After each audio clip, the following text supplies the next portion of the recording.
Welcome to the Scam Economy with your host, Matt Bender.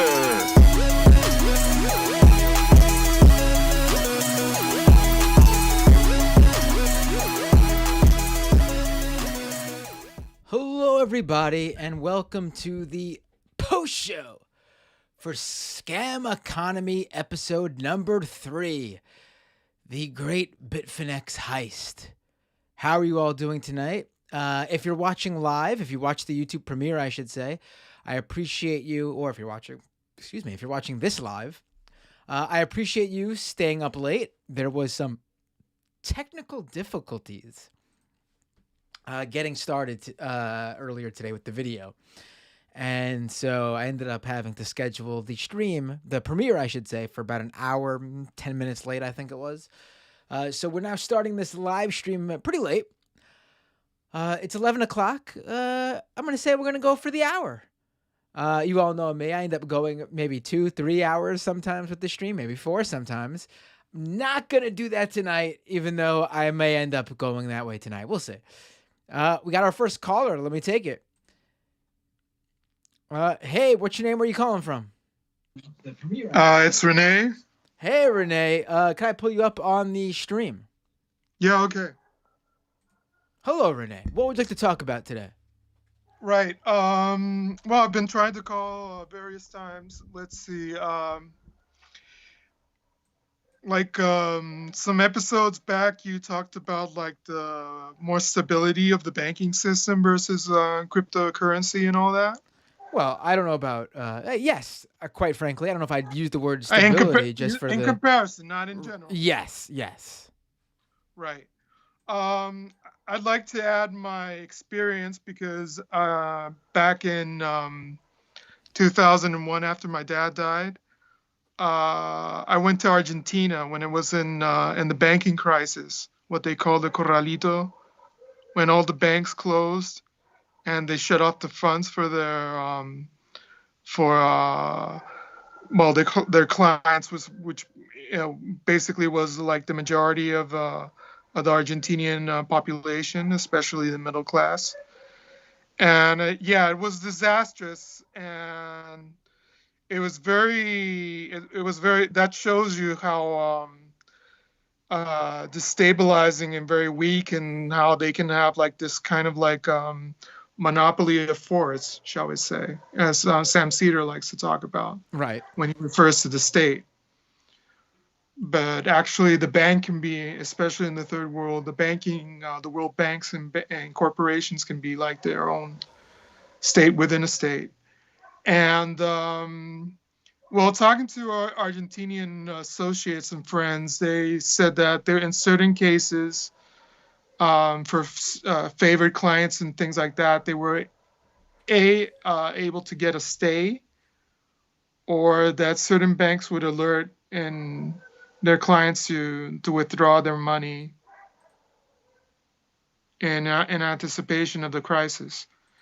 And the other thing was like there was like this whole case of like shall we say like populist or left-wing libertarianism, what certain communities in Buenos Aires, what would they do amongst, like, this was a huge disaster. There was people like in the middle class, like actually getting like doing like dumpster diving in order to survive, was that they established like local currencies called patacones, which were like kind of like not like the general Argentine.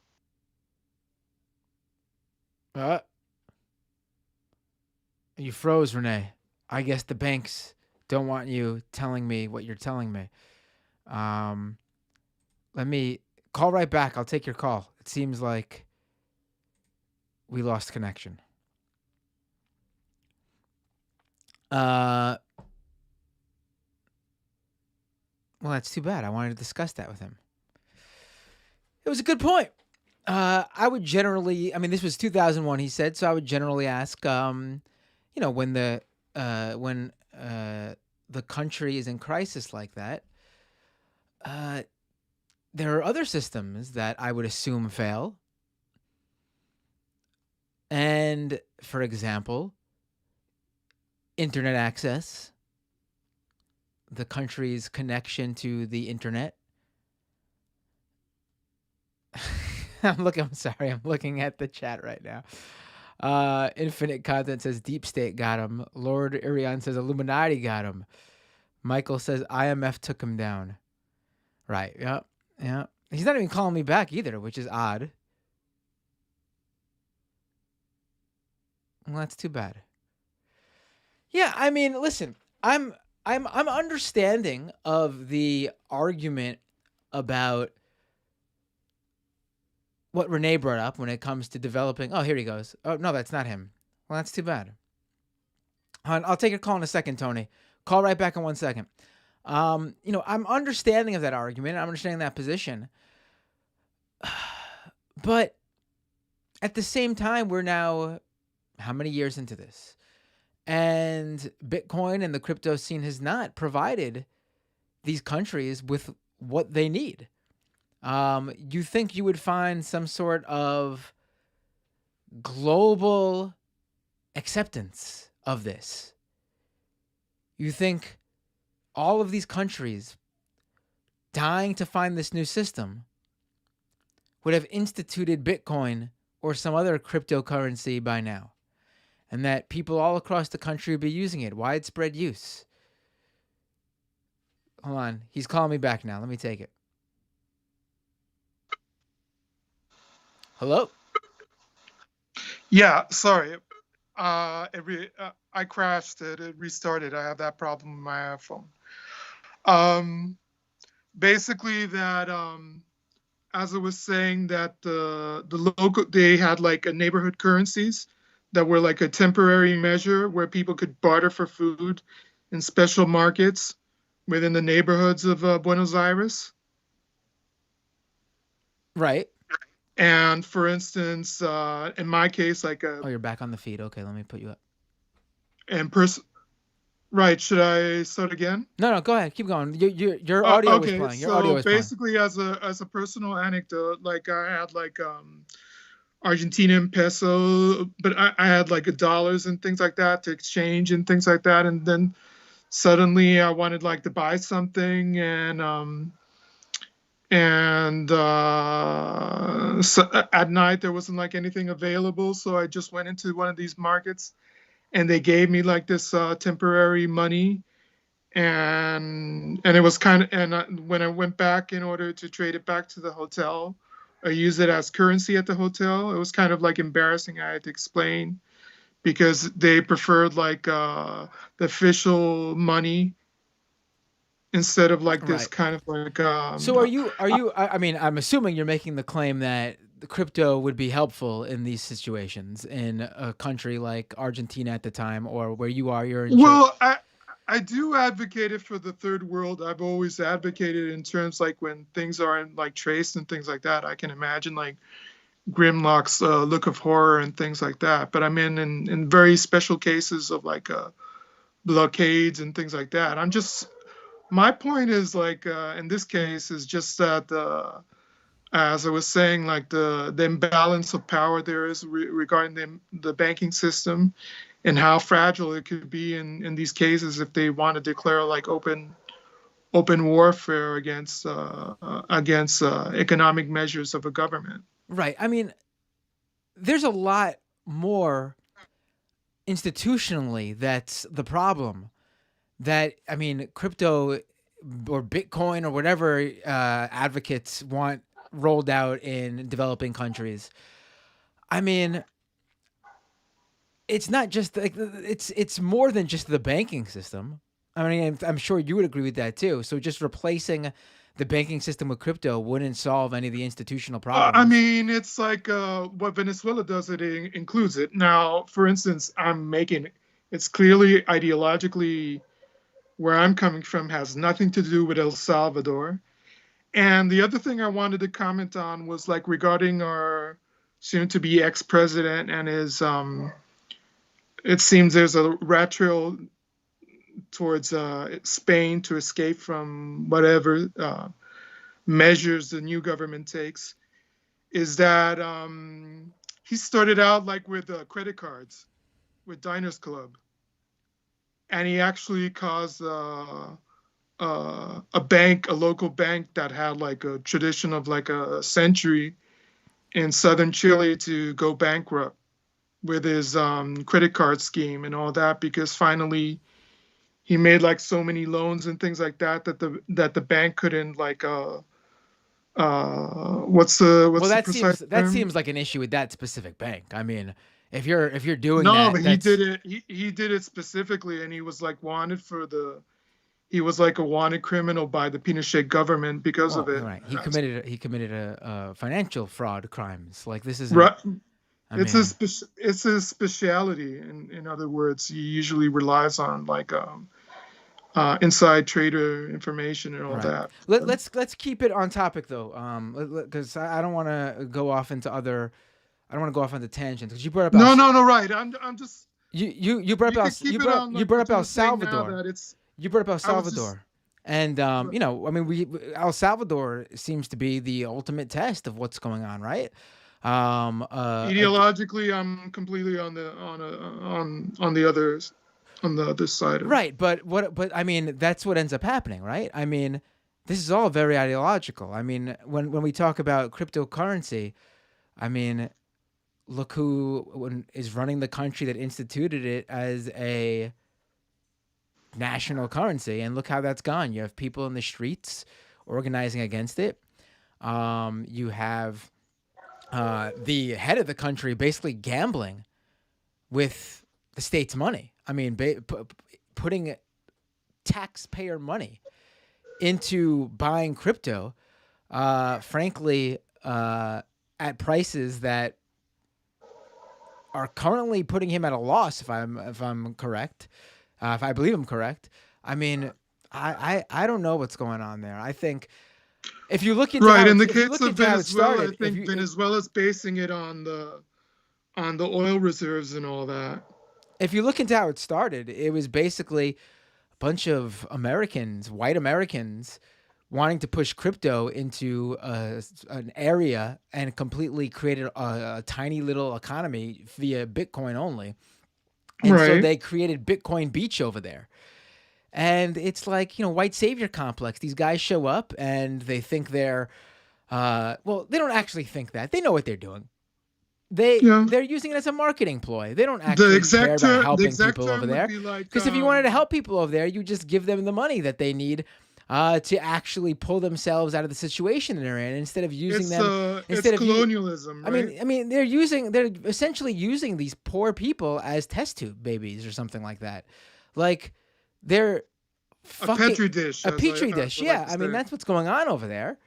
Um, But also, it's probably also like a kind of like a what's it called, like a tax haven or something like that, or a dumping ground. right. I mean, again, someone in the chat said, um, Slice Keeper in the YouTube chat said, if we used it, meaning Bitcoin, I assume, or any crypto, but I know, you know, Bitcoin people don't acknowledge other cryptocurrencies. But Slice Keeper says, if we used it to feed Afghanistan, would that be okay? Why not you? Why not feed Why do you need crypto to feed Afghanistan?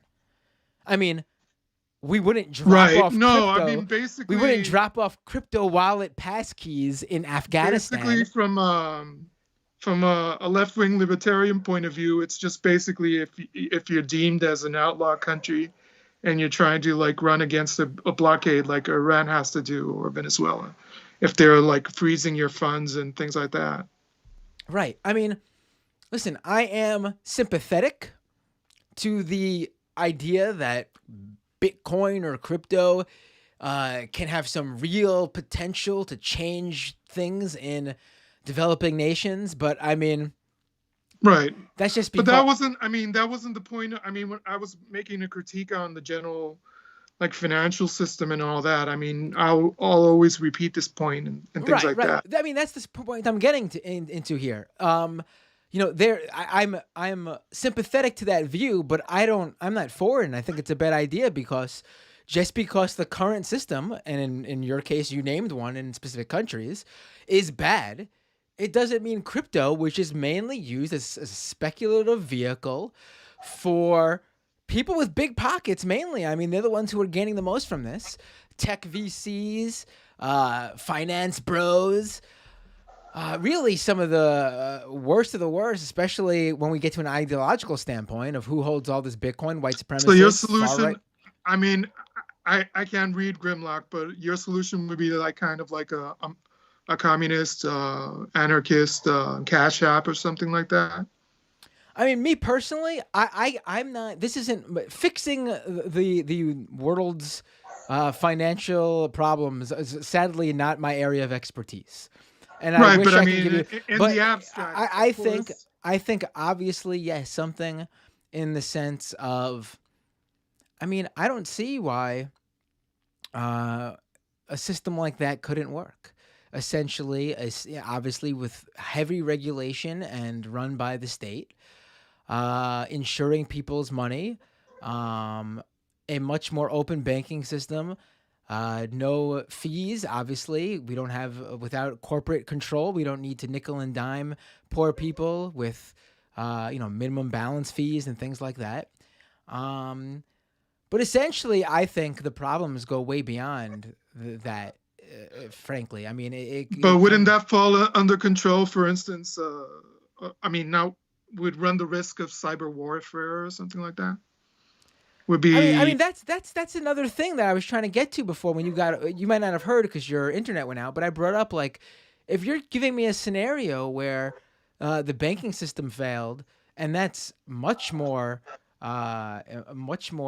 detrimental to the system, and you'd think that would be something that would be the last to fall. So imagine what else fell. I mean, this was 2001, you said, so we don't really know how it would have been with modern internet. But I'm going to assume that if your country's entire banking system fails, your internet infrastructure is probably not holding up either. You know what I mean? Like, they probably would go hand in hand down the at the same time, not at the same time technically, but they probably would be unstable at the same time. okay. I mean, if the state is trying to, if you're also I saying the remember state at the back same then time is that going wasn't to much the control. problem because many people were like still online and things like that. In Not 2001, everyone. we were dial-up, I believe. I mean, this wasn't some. Why? I mean, I'm assuming, especially in countries Right. like And I Argentina, think I'm assuming the Wi-Fi and cable modems weren't fully rolled out. I'm assuming. I mean, I yeah, I think remember. in that case, the Argentinian state could seize like the the private telephone company. I guess that was like in Spanish hands. Right. I mean, again, what's going on in those countries and how to solve those problems. Should get some guests on to explain why crypto. Uh, I'm not gonna. I'm telling you from my own knowledge. I don't think I have anything else to really add to this conversation. But I'm No, glad. I'm glad I you think brought it up because I wanna. it's similar to what Spike Lee was trying to get at. I mean, as a scam. No, I don't like. No, Yeah, no, okay. I know that's why I said it was a scam. I'm saying that ideally, like, what would be the reality would be like, okay, so what would be like for lower income communities or people that have problems with getting a loan or something like that due to, I guess, like top down requisites and impositions Right. and I guess inequalities. Right. I mean, the most recent thing I saw in terms of crypto in areas where money needs to be sent, like, overseas. And a big thing in the crypto space is crypto advocates saying how, oh, Bitcoin or crypto in general solves the remittance fee problem. And I saw a great point. I can't recall who it was from, but I saw a great point that, listen, if crypto currency, Bitcoin, whatever, solved the remittance fee problem, then why wouldn't the current remittance companies have started using it? And fact of the matter is that makes complete sense. Like if they could lower the fees that they have to pay out, because obviously these fees don't go straight to them. There's banking fees with the money being wired overseas. If they could remove those fees and give themselves extra money, you would assume they would do that. But they're not. And I think they don't want to deal with the fluctuation in the money, in the value, I should say. They're worried about the stability of certain areas that they're dealing with. Like, I'm sure, I don't know, I'm not going to name drop a certain country because I don't know, but I'm sure country A probably has a better internet infrastructure maybe than country LMNOP. And they don't want to have to deal with figuring out which user in country LMNOP and which user in country C can actually accept this cryptocurrency and which one can't because they don't even have access to a mobile device or a stable internet connection. Right, I see. Except in the case if it's like it's a public good and all that, and there's like state internet, as shitty as it can be. Right. Yeah. Well, Right. thank you for the call, Renee. Really appreciate it. Bye.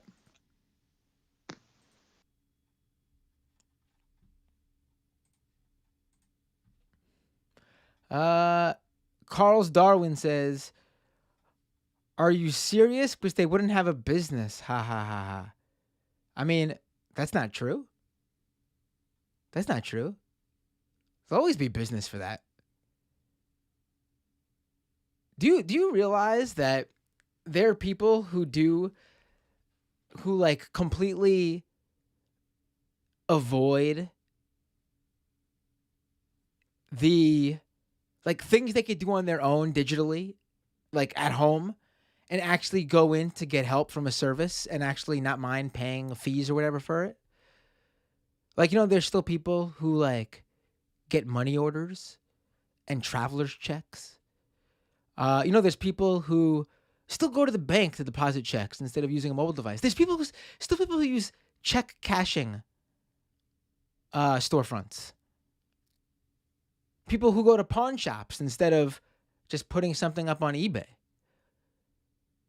I mean, there are people who don't want to deal with this stuff, who don't know how to deal with this stuff. There's still travel agents, I should say. I mean, you could book a trip on your own online, yet travel agents still make a lot of money. Getting some calls now. So to say remittance companies would lose business. Hi, what's your name? Where are you calling from? And can I pull you up on the video feed? Hey, Matt, this is Dr. Gus calling from Florida. And sure, pull me up. Cool. Let me pull you up right now. There you are. Hey, Dr. Gus. How you doing? Pretty good. Great show. I think this is the first time I've seen you, right? This is the first time you're using your video feed? Yeah. Big reveal. Doctor, nice to put a face to the voice now. Yeah, there you go. Great show today in Namar, and great show now. This crypto show is going great. Really enjoying it. I wanted to tell you a little bit about since the last caller talked a little bit about the Corralito in Argentina. I actually moved to the U.S. in 2001 because of that. My family did. And one of the crazy things that happened at that time is, so the whole thing that he was saying about bankers knowing that it was coming. It was coming because it was a political thing, right? The government was just keeping the peso together with the dollar 1-to-1 artificially, just for political purposes. And when they realized that it wasn't going to be sustainable anymore, they obviously let the banks know. So banks that had had a bunch of loans in pesos started calling the people that had the loans, and they started offering really low interest rates to switch the loans over to dollars. This is one of the things that made me end up coming here, because my family owned a small farm over there, and there were loans on the farm, and the banker called my grandfather. He was still like an old farming guy, didn't know better, so that they switched to dollars because the interest rate was much lower, and then 2 weeks later, boom, everything blew up. And then, so this was I'm from Uruguay originally. This was in Uruguay. We're basically like a province of Argentina. So whatever happens there happens in Uruguay. So it was exactly the same thing. And yeah, so what he was saying is right. It was just like a political thing. But all of it is based on the price of the dollar, right? And even if there was crypto at the time, the only reason crypto even has any worth is because in the end it's backed by the dollar. Right. So it doesn't really change anything. And I don't know. Well, I want to just correct that. Not backed by the dollar, because that would mean like 1 for 1 or something like that. Its value is pegged to the U.S. dollar, right? But I know exactly what you mean. Yeah, exactly. Like if we would not be able to, in the end, cash out the crypto for dollars, then it has no real worth. Right. You know, this is a great point, and you know what? I'm glad you came on to make it, because I guess 11:30, my brain isn't firing on all cylinders. That honestly should have been the first point. I mean, if the banking system is down, if you know your banks are closed because of some sort of I don't know, financial crisis, or that, you know, as Renee's example was and what you just brought up, you got Bitcoin on your phone. That's nice. What the fuck do you do then? I mean, what do you do then? I mean, no one's gonna accept it, because everyone needs dollars to pay for their food and their rent and whatever other basic necessities they need. Like, great point. Thank you for coming. You know, thank you for calling and making that one. Yeah, and even so, I don't really understand too much about microeconomics, but I, from just living over there, I get the impression that these countries are basically like larger companies. The way their microeconomics works, their currency has to be backed by something in some way. The way Venezuela tries to use gold and oil. If you don't have a big army like the U.S. or the EU or China, then the money that you print doesn't really matter that much. Like it's always pegged to another currency, and all the South American currency are kind of in relation to the dollar, right? So Argentina is having the inflation problems that it has right now because it doesn't have enough dollars in their central bank to like back their money. So if you have like a national crypto, if you don't have enough dollars in your bank, if you don't have enough gold in your bank to back it, like who doesn't matter? Who cares? Like it's going to be worthless anyway. Even if every single person in the country is going to be using it, it doesn't matter. It has to be backed by something in the end, right? Right. Absolutely. You know, I can't thank you enough for calling in and making that point, because it really is the main point here. You know, what do you do once you get, all right, so you send someone crypto on your phone in another country. What do they do then? If they can't cash it out due to the examples that were just given, I mean, what good is it? What good is it at that moment? You can always spend it in gas fees to create an NFT. Right. You know, mint. I don't know. Maybe you could mint a screenshot of your wallet holdings, and maybe and maybe add to your wallet holdings that you still can't cash out. Thank you so much, Dr. Gus. Really appreciate the call, and for being half of my brain tonight, I guess. All right. Thanks for calling, man. Have a good night. Take care. Have a great night. Oh, and wait, before you go. What's up? I noticed the book in the background. Very nice. Oh, yeah. Against the Web. Michael Brooks. Yep. Have a good night, my friend. You too. Have a good night.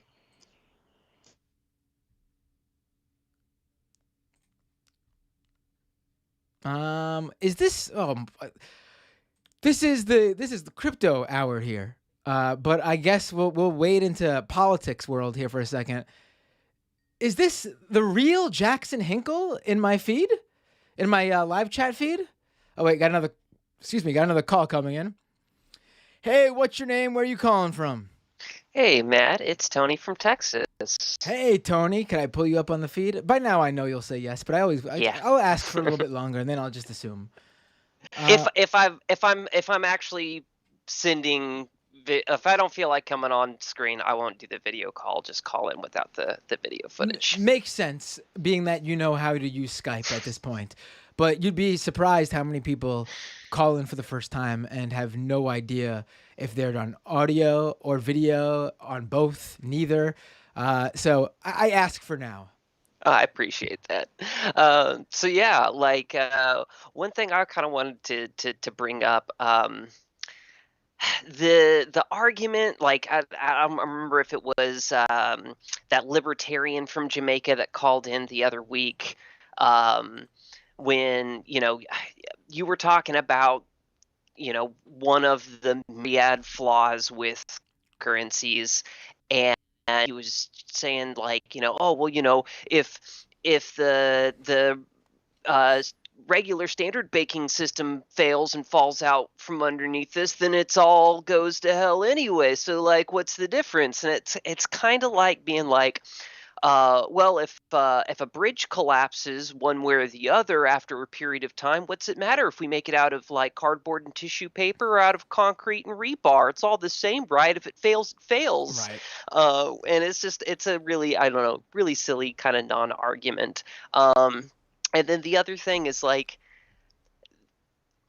the idea that there's any kind of liberation for people to be gained through producing artificial scarcity.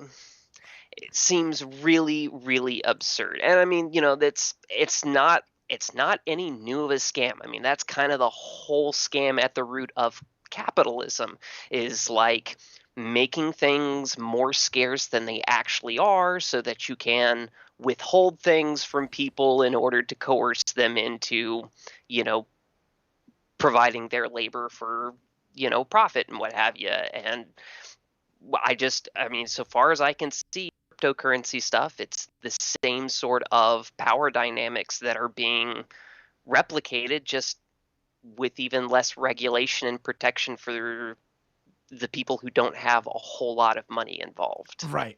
I mean, again, great points. I mean, I have nothing to to refute there, but I do want to bring up, because in this same conversation, I'm not just like, people think I'm just like, you know what? I think a lot of crypto people who are against crypto like to call themselves crypto skeptics. And I don't call myself that because I think it means more so like it could go either way. I mean, maybe it could, but the way it is.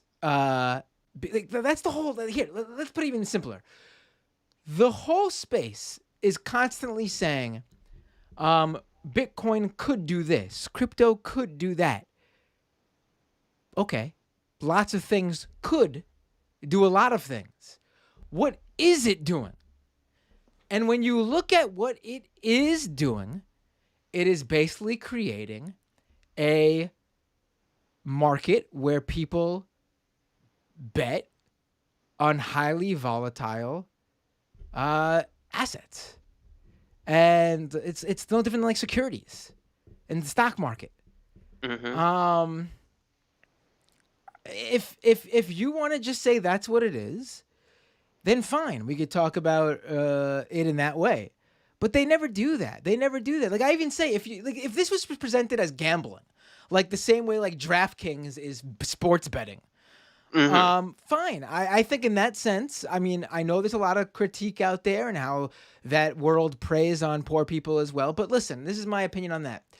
If it's marketed and sold in that way with heavy regulation, and they're not fooling people or scamming people by selling something that it is not. If they are upfront about what it is, then you know what? If adults want to consent into putting money in there, then as long as we make sure no one's being taken advantage of and there's regulations, fine. People could do that.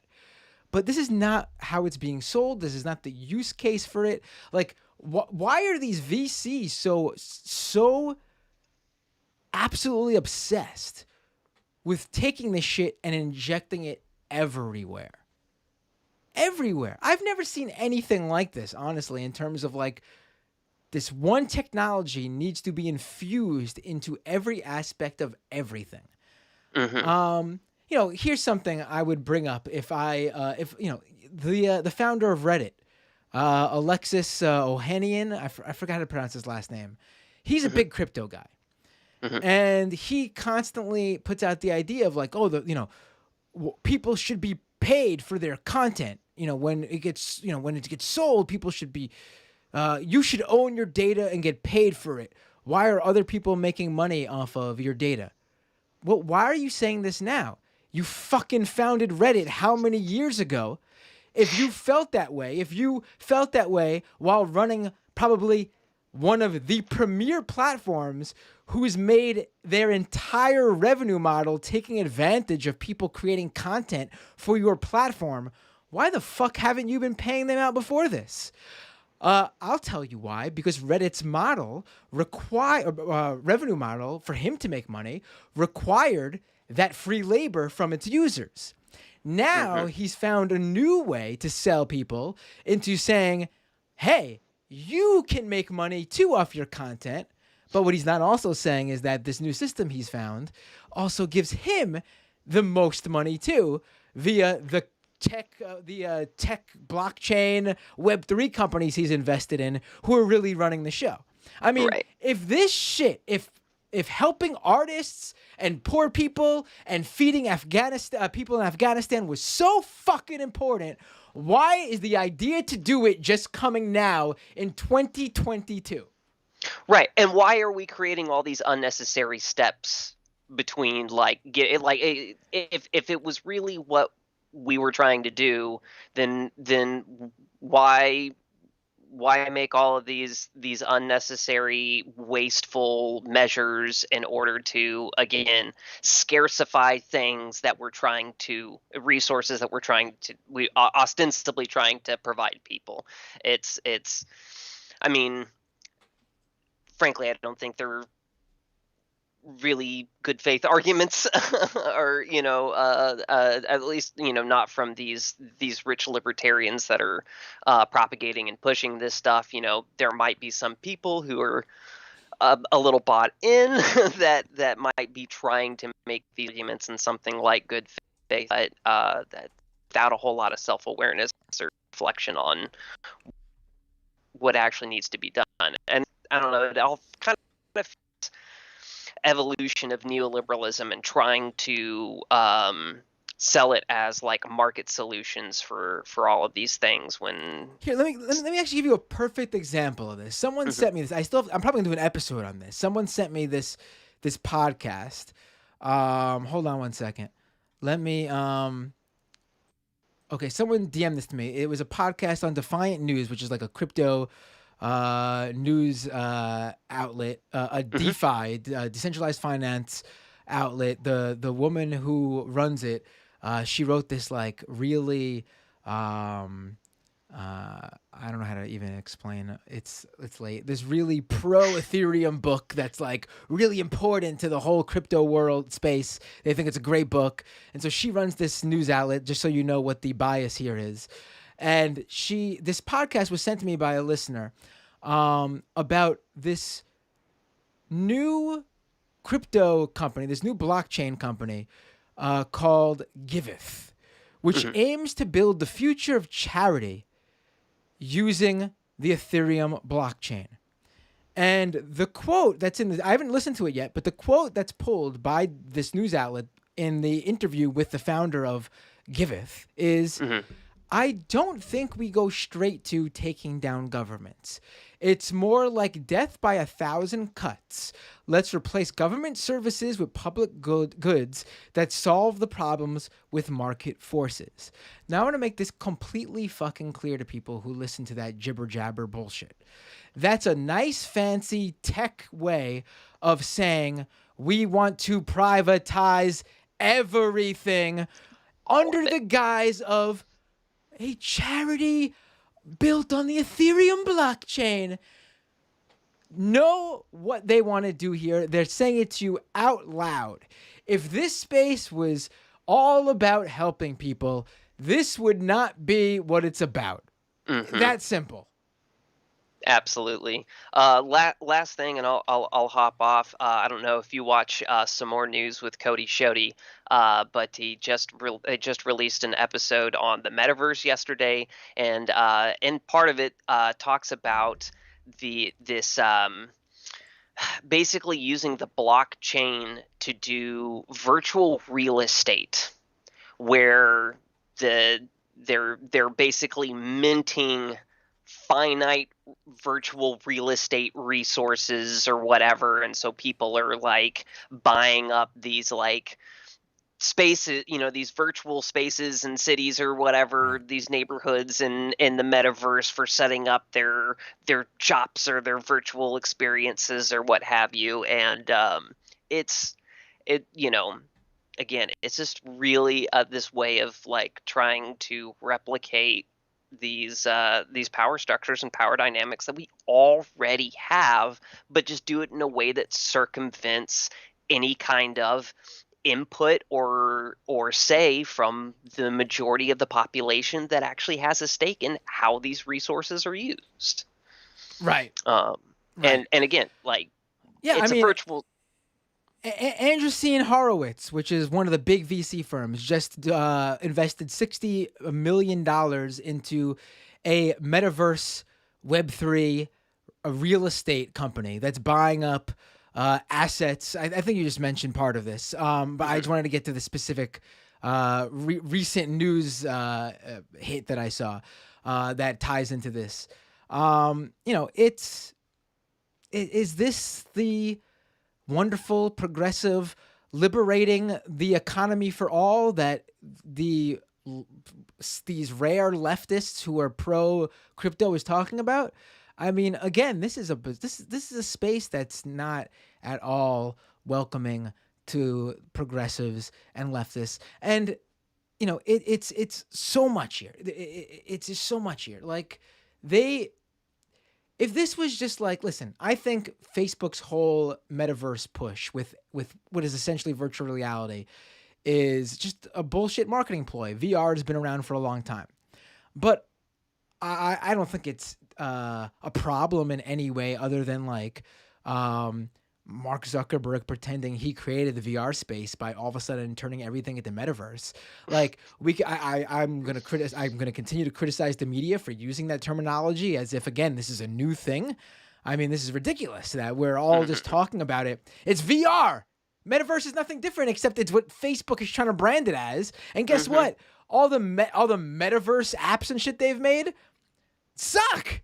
I mean, the one good thing they have is the Oculus Rift, which is now the Meta Rift or whatever it's called, and that's a technology that they bought. They didn't even build that. Right. And as an aside, the guy who made Oculus is a far right-wing Trump supporter. But anyway, though, but in its essence, VR is not going to take over everything. I mean, the idea that we're all going to be living virtually all the time is just ridiculous. It's like these people forget that we need to actually eat and like exercise to live. Like, it's just, come on. Facebook had to put a invisible wall around the avatars in their metaverse world because people were being fondled and touched in their metaverse world. Like, it's just like unbelievable. Like, that's where we're all going to live. You want to make this as real as possible, but you then build these little borders around us. And at the same time, you have this problem where people are being sexually harassed in your metaverse world. Like, I mean, again. And it's telling their priorities are like shopping spaces and like work and office spaces in their priority for how these tools are used is the things that make them the capitalists' money. Because I mean, right. I'm big into VR. Right. I love spending time in my VR, and it's really cool. It's really cool. Like, here's the thing. Like, I am not like people always say anti-crypto people or crypto skeptics are just like they're like the people who in the 90s were like the internet's just a fad. Well, I mean, I never thought that. And I don't think any of this other new tech is a fad. I think VR and augmented reality all are going to have a place once they figure out more utility. I think right now most of the utility is sort of gimmicky, but I think there is going to be a place for it. I mean, there's some cool things I've seen on your phone with like AR in terms of like, for example, I think that Google app where you hold up your camera to like a sign in another language and it ARs it into English right there on the sign. I think that's really helpful. That's a real utility there. Yeah. I'll probably find some other AR use really dumb, but that's how all technology is. Some of it's used for good, some of it's used for bad. Some of it's used for real helpful useful reasons. Some of it is just like done for bullshit reasons. I am not against blockchain if there was some utility shown to me. I haven't seen it. I have not seen it. All I've seen is scam after scam after scam after scam after scam. And if it's not an outright scam, it's a bunch of VCs and financial guys and entrepreneur types finding a new way to fool people into believing something is the future or a new technology. And really, it's a fly-by-night operation to pilfer as much money from the rubes as possible. Show me something. Show me something. I just haven't seen it. And on top of that, once there is something, if there is ever something, there needs to be a push that shows that this is what the crypto world, this is what the blockchain centric industry wants to push for. And this is what they're aiming towards.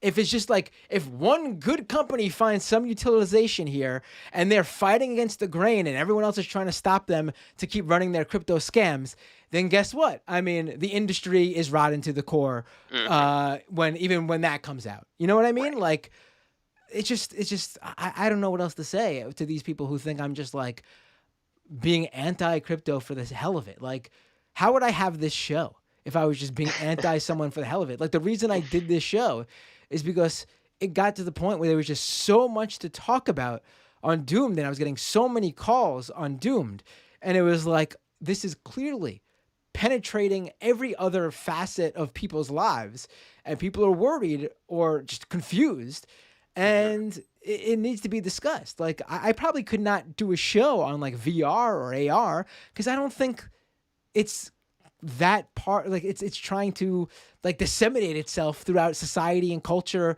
and people's lives in the same way that crypto is. Absolutely. Well, Matt, I appreciate you taking my call as always. Shout out to the rest of the scam economy and doomed heads in the audience, and you have a great rest of your show. And I hope you get to bed at a reasonable hour tonight.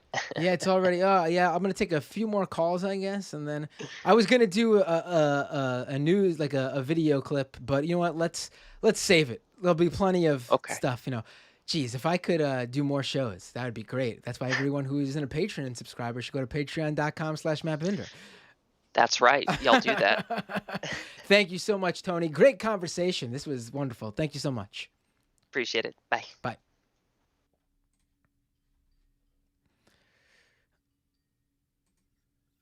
Hey, what's your name? Where are you calling from? Oh, hey, Matt, it's Ola from New York City again. Hey, how you doing? What would you like to talk about? It's good. We could talk about I know I got cut off when I was in my basement from last time, but I'll find a way to connect the story to that, like a bit later on. What I really want to talk about is the whole same thing as everyone's talking about right now, since it's scam economy, the whole crypto craze. So basically, you remember during I think last week's scam economy, the artist guy that I kind of ranted about before, Right. he was talking about how good it was, especially in countries like Nigeria. Being a Nigerian myself, since I like every now and then I hear a story, like my parents will get calls from home and whatnot. Hearing someone say that, oh yeah, it will help in countries like Nigeria. Nigeria is an oil-rich nation, has many good resources. But if you were to go to Nigeria, basically the city of Lagos, which is the most populous city in Africa, basically, and you go like, oh yeah, people potentially use crypto. That no, it's not feasible. You know why? Because just as stated before, not everyone has a phone. Not everyone has a bank account for one. Right. You're telling me that like you're gonna have crypto and like you don't have a bank account on top of that. Second of all, there is like no like everyone uses credit. And what I mean by credit, not credit cards, but credit for your phones. Credit to call up someone. Hey, like they'll go like, okay, um, they'll call it like it's the sad thing that Oh, uh they go to like stores, like the local store, and with cash mhm, buy like a phone credit card, like one of that has yeah, like a line, like minutes on it. They buy yeah. minutes. Mhm. So like you basically buy minutes, and then luckily you gotta hate or like it. What's up kind of changed the game for everyone, which it WhatsApp made is it easy. huge WhatsApp, outside the yeah. U.S. Yeah. So we have relatives call on WhatsApp because they used to do this thing where like they don't have money necessarily. They can't make the call themselves, so they will literally call you for like a second, and they'll call that a flash, just to like just like a beeper. So they'll beep you that they're trying to call you, but they don't have money on there, so you should call them. So like Mm. you're expecting that was like let's say I was like about 6 or 5 years younger back then, and when that was still happening. So like you're telling me a country's gonna get to that state, and back in like 2012 when I went over there, they had rolling like Nigeria is corrupt in so many ways, and the way they distribute not just the wealth but the resources around is very strange. So you have like rolling blackouts in an urban like area, rolling blackouts to conserve energy. Conserve energy for what? Like for what? Like, and then you will need a generator, so you have to buy petroleum and every. So you're telling me this type of country, which still does that to a degree, and not everywhere is situated where they have like just like working technology like as much as in America, is going to be able to implement crypto. Everyone's going to have a bank account. God damn, my own aunt and uncles don't have bank accounts, and they live a bit further out. And my mom is like, ah, you don't have bank accounts. How you don't have bank accounts? You need bank. How much? Like you'll send like she sends money to them like through like telegrams and whatnot, or like Western Union. And like crypto, when you present crypto, it's like when I first heard about it, because none of my family found out about crypto until recently, until my dad tried to get into it, but I kind of advised them off of it. When I first thought about it, I was like, this might solve the problem for us when we try to send money to them, the whole fees and everything that goes along with you sending a telegram or whatnot. But then like later on when I started thinking about it, I was like, this doesn't make any sense. Like I'm playing around with crypto right now. Like I said, I have like less than $100 in crypto right now, like 50, but most of it's from Coinbase themselves. So I basically put in like I think $20 myself, and I got $30 back from like the whole Coinbase like whole initiative they have. Right. Let's use So yeah, let's take an example here really quick. So say you did send your family in uh in Nigeria, you sent them mhm, some Bitcoin. Let's say they set up a Coinbase account. And you said, yeah. what do they do from there when they need to buy groceries or any basic necessity? Like what's because in their scenario where you just told me what they have available to them, like are there like is there adequate access to like Bitcoin ATMs over there or something like that? Okay, so like I remember seeing like where they live. There's a bank though. That's like the one ATM that's around, but then like that's the only available ATM that I've seen. So the thing about it, this also connects to like the whole thing. You remember Facebook's Libra? Yes, they're selling it off because they decided Yeah. it's a bad idea for them to get Hmm. involved.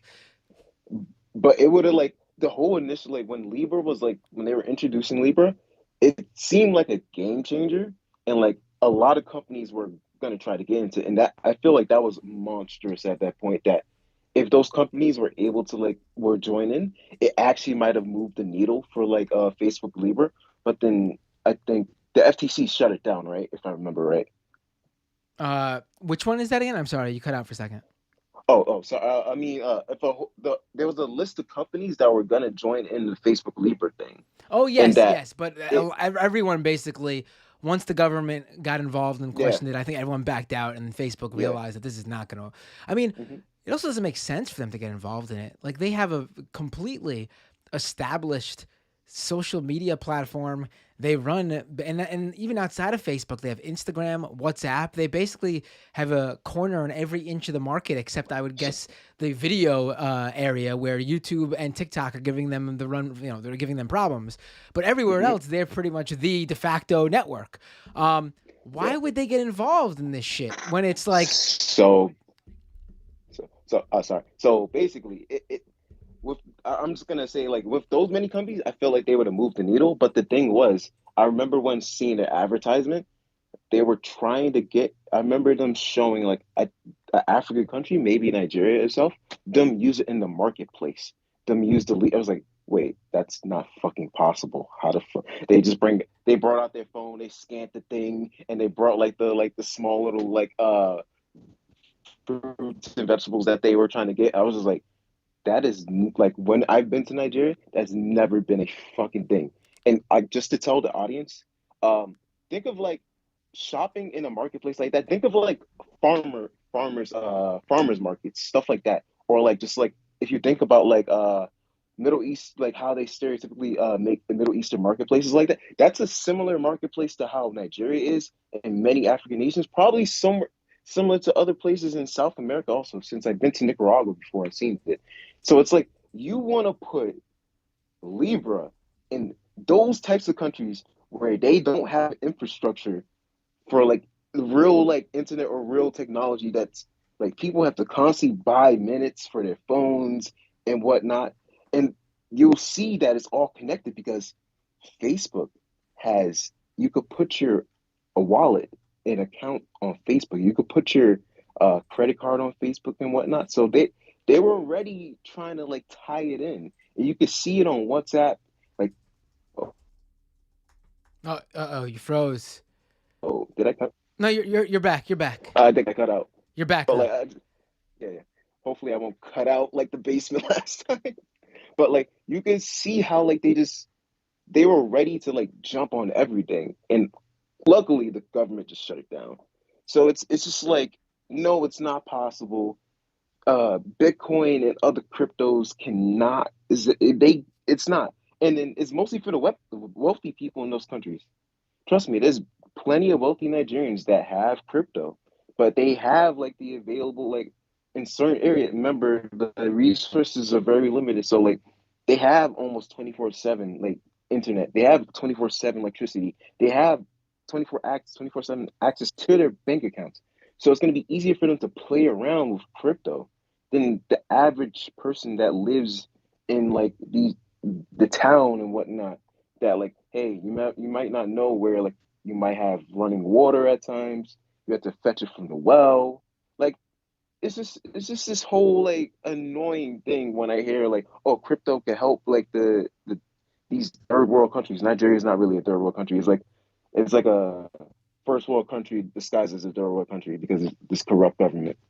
Right. I mean, that's really the one of the things here. Like we're seeing it in El Salvador. Like, if the issue is at its heart the corruption in the governments in these developing nations, um, then once Bitcoin or any other crypto starts gaining any sort of foothold, the government will just get involved. Just like in El Salvador, uh, it's basically being propped up by whoever uh, the president is buddies with to make some sort of deal with.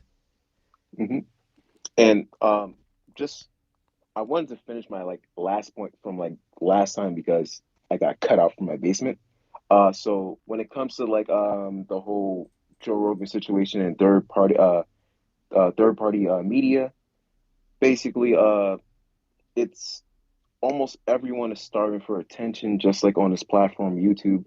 It's you'll see them use the censorship argument to drum up support, basically, when like you have the average YouTuber constantly like get shut down because they cross the community guidelines and they will clearly like hey, we crossed community guidelines sometimes, or like bots in the algorithm picked it up, didn't understand it because bots are bots, and it takes several generations of algorithmically learning stuff to like truly understand.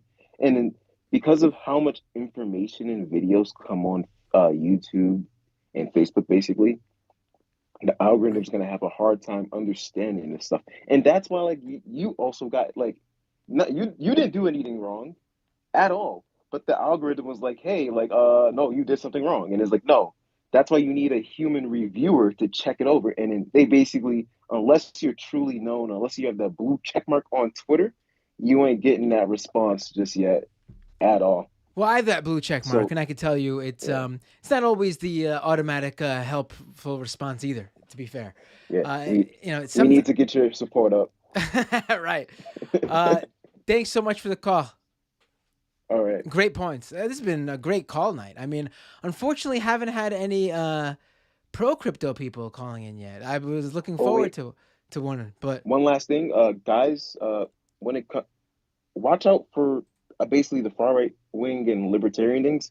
Remember, they took over gaming a little bit, and now they're kind of taking over MMA. Basically, they're getting garnering a lot of attention with those types of people. So please make your points straight when it comes to these people.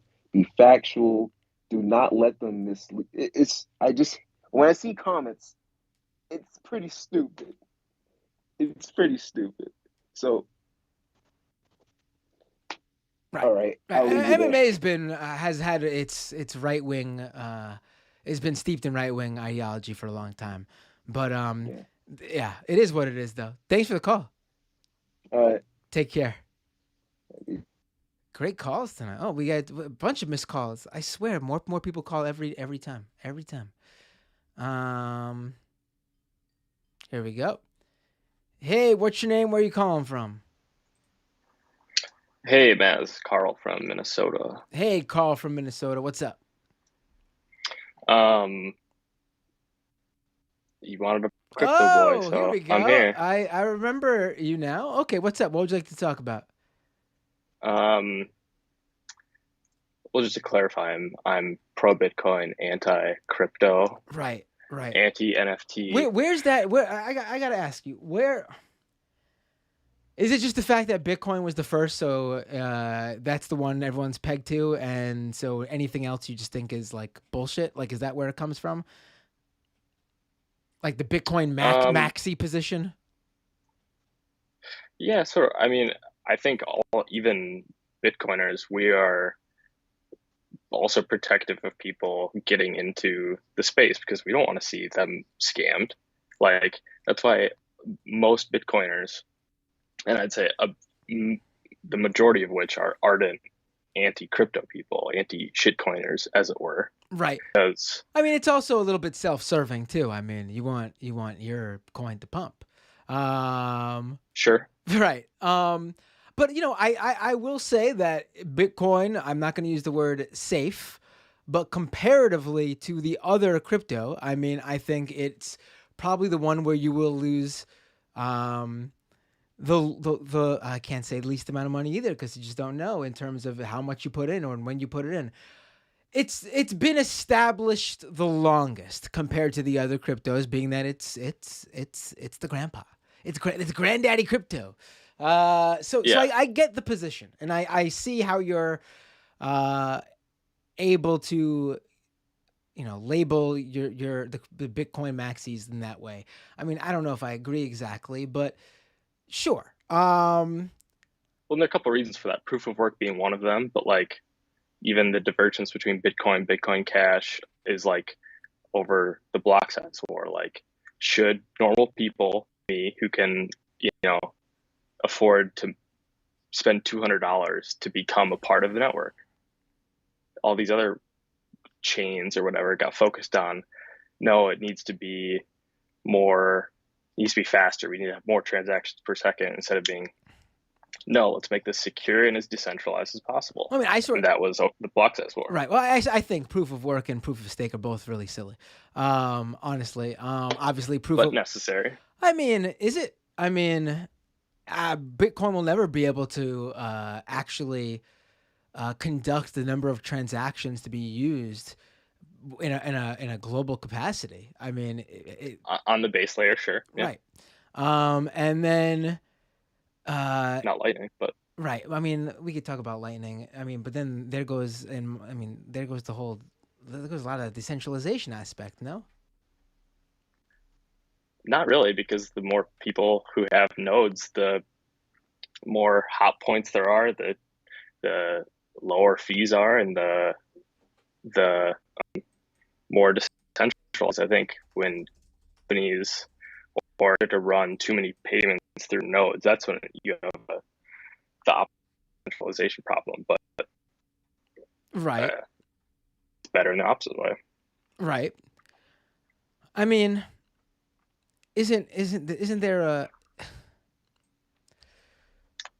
let's keep going actually on this. I don't want to get caught up on That's fine. Yeah. So let's go. Let's talk about. Let's stick with the Bitcoin maxi position, and then we could always get back into the other little tangents in future calls. So the Bitcoin maxi position is other coins are bullshit, even scams maybe, and Bitcoin is the way to go. And so where do we go? What's the next step for the Bitcoin maxi? Because all I see is from the Bitcoin maxis are line goes up. That's the big that's the big that's the ball game there. I mean that, yeah, that's definitely like a positive. No one denies that, but that's also, it's more people being able to opt in or opt out of the system that they're currently in. Like the last caller actually made a perfectly legitimate point, and I think that crypto people oversell about Bitcoin or crypto general. That the meme is like, Bitcoin fixes this. Bitcoin is not an answer to every problem. For that guy who's like parents or grandparents live in Nigeria, and if they don't have a smartphone or access to the internet, Bitcoin isn't really going to help them. But if you have reliable internet access, it can be a great tool. That is the claim. I mean, and I think that's a totally reasonable claim to make. Let's say I send money to someone who doesn't have the means to invest. They literally just need the money. And I send them Bitcoin, and Bitcoin in that time it takes is worth less than what I sent. I mean, don't you think that's a problem? I mean, they can't wait. They can't, again, you can't say, just hold it, line goes up, which is usually what we're told. They need it ASAP to pay bills, buy groceries. What we're told is the way that Bitcoin will help people in countries where remittance fees and such are an issue. What do they do? Okay. What do they do? Here's an example. So Jack Mallers, the strike guy who does Lightning, right? That you can transfer, you can do remittances with Lightning. Guy in Nigeria, Bernard Para, didn't have access to a bus to get a union to pick up money. Didn't own an intermediary percentage of the transaction. Jack made a $10 payment that's in under 2 minutes, and it was converted instantly to the local currency. I think it's called Naira, in seconds. And Bitcoin was just simply an intermediary. The network from US dollars to the local currency, 2 minutes. 2 minutes, boom. Okay, that's cool. How did he pay for his traveling though? Like he got, what do you mean? Like he got the money, but what did he do then? Like he got the Bitcoin, I should say, but what does he do next? It wasn't Bitcoin. He had his local currency. He had $10 of his local currency that was sent for the United States 2 minutes ago. Wait. So there's a remittance case. Okay, say this again. So he sent what over? Just tell the story again. He sent $10 in US dollars to a guy in Nigeria. Okay. It settled in under 2 minutes in the local currency. Okay, so where's the crypto aspect? Because Bitcoin was used as an intermediary. Instead of all the Western unions, all these institutions that are having to trade back and forth and keep track of it, you use Bitcoin, the network, to transact value, flip it on the other side with no intermediary. I mean, I don't see what the. I mean, so it is being converted into Bitcoin, no? That's why Bitcoin. That's why Bitcoin's a tool, because otherwise you can't do. I mean, You'd have to go through an institution. I mean, I could send someone money right now via Venmo, PayPal, any of this stuff. It wouldn't land in his bank account in under 2 minutes in the local currency. Wait. I can send someone right now Venmo, and it could land in my bank account via instant transfer if I choose that option. And I think it's like a 25-cent fee or something like that. I don't understand what the Sure, difference. but, I don't understand. but that's US dollars to US dollars. That's right. That's what I want. Okay. That's fine. Then use Venmo. I'm saying if you're in Nigeria and you want local currency, and I live in the United States, and I'm a family member, I'm sending you $100, 2 minutes settled in the currency. There's a remittance payment. Boom. What was the exchange rate and fee? Lightning covers it. There's no fee. It's free. So how does Lightning? So how does or Strike covers it rather? So how does Strike make money? I don't know, but they're able to take. I mean, it sounds I don't know something's going on there. I mean, like Cash App is doing the exact same thing with Lightning transfers. They're making it free to you. Not really free. You know, it's maybe here and there, but they're just covering it. I mean, but what? So they're subsidizing it, which is fine. With what though? What are they subsidizing with it? What are they? How are they?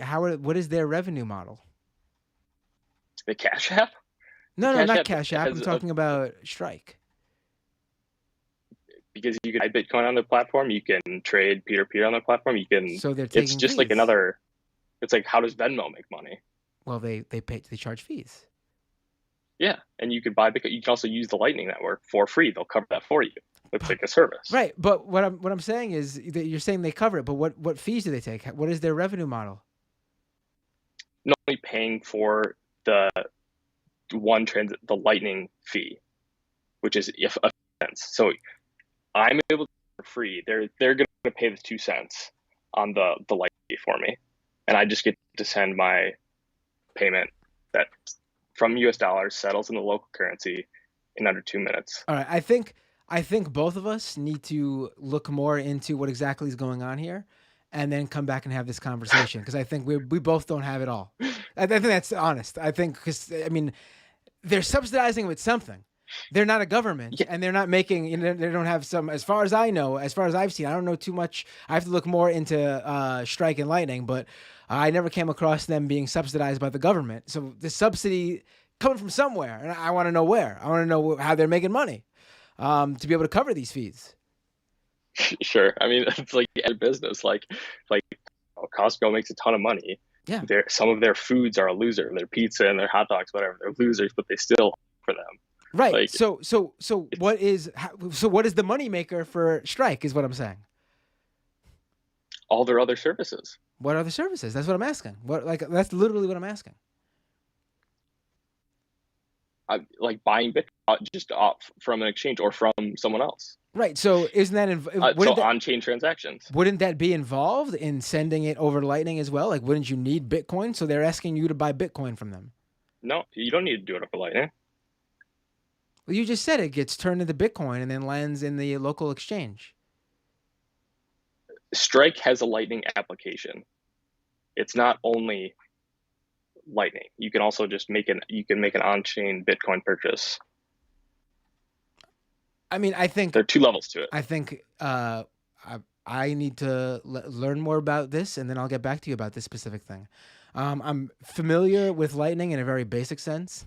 I know of Strike. I know that they were heavily involved in trying to become the network in El Salvador, and they ended up going with the Chivo network. The Chivo app, I mean. I'll do my research. Do your research. I know that's the big thing in crypto terminology. And we'll have this conversation again because I think it still doesn't really answer. I mean, you're not really answering my question, but also maybe you are and I don't understand. So let's save the rest of this conversation for next time. Yeah, fair enough. Sounds good. All right, cool. Thanks for calling. Thanks, Matt.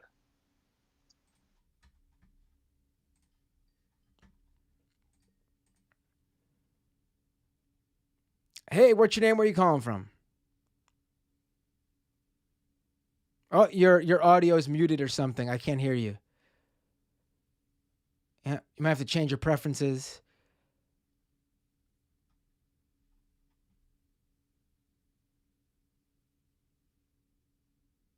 All right, I can't hear you for some reason. Try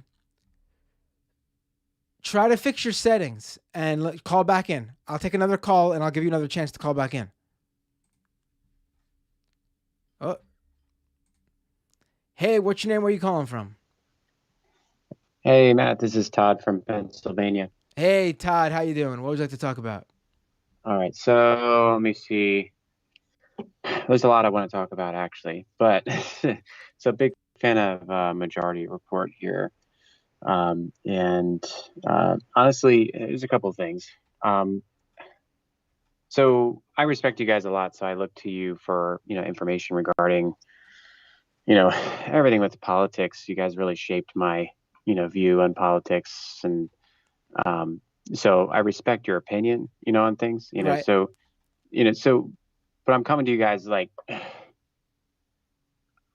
everything you guys report on with Majority Report, I feel is honest reporting, like so high quality, honestly. But then I gotta, my critique for you, well, it's not just you, but I'm actually worried about our whole party, and I'm seeing some lines drawn in the sand, and it's concerning me. About what? From the standpoint, so Democrats, so we have this reputation for being so bad with finance, right? So like, libertarians, they say dumb things all the time, claim that having no laws is better for the economy, which is silly, right? When Democratic administrations in the White House have shown one time after another being better for the stock market and so forth. But we have a bad reputation, for this, right? And now we're getting to a certain point where with crypto, if we're seen as just anti-crypto, like black and white anti-crypto, we're going to lose, dude, so many voters. Like I saw this one survey that said, of people between ages 18 and males surveyed in America, the ones between ages 18 and 29, like 59% or 60 something percent of them own some sort of crypto, like digital asset or NFT or whatever junk, whether that's worth anything or not. I'm just concerned about the strategy in terms of coming out and saying like crypto is a scam. I don't, my question for you would be, like, personally, do you invest in anything? Like, do you buy stocks or? I mean, I actually never did before the meme stock stuff, and that's because I knew nothing about finance, and I fell for I fell for the line that we were actually buy I spent like $50, and we all do it, and we stick it to Citadel and the big hedge funds or whatever. And then I talked to people that sparked my interest, because I really never had any interest in it. And that's why I continue to say, whenever we bring up stocks on this show, the stock market on this show, I defer to bringing on an expert, and I use what little I know to discuss. But that's not why I bring this stuff up. I'm talking about this from a cultural, technology, political standpoint, and obviously being that it's a financial tool, finance and stocks will come into this, but that's where I'm going to have people on to guide that. Okay.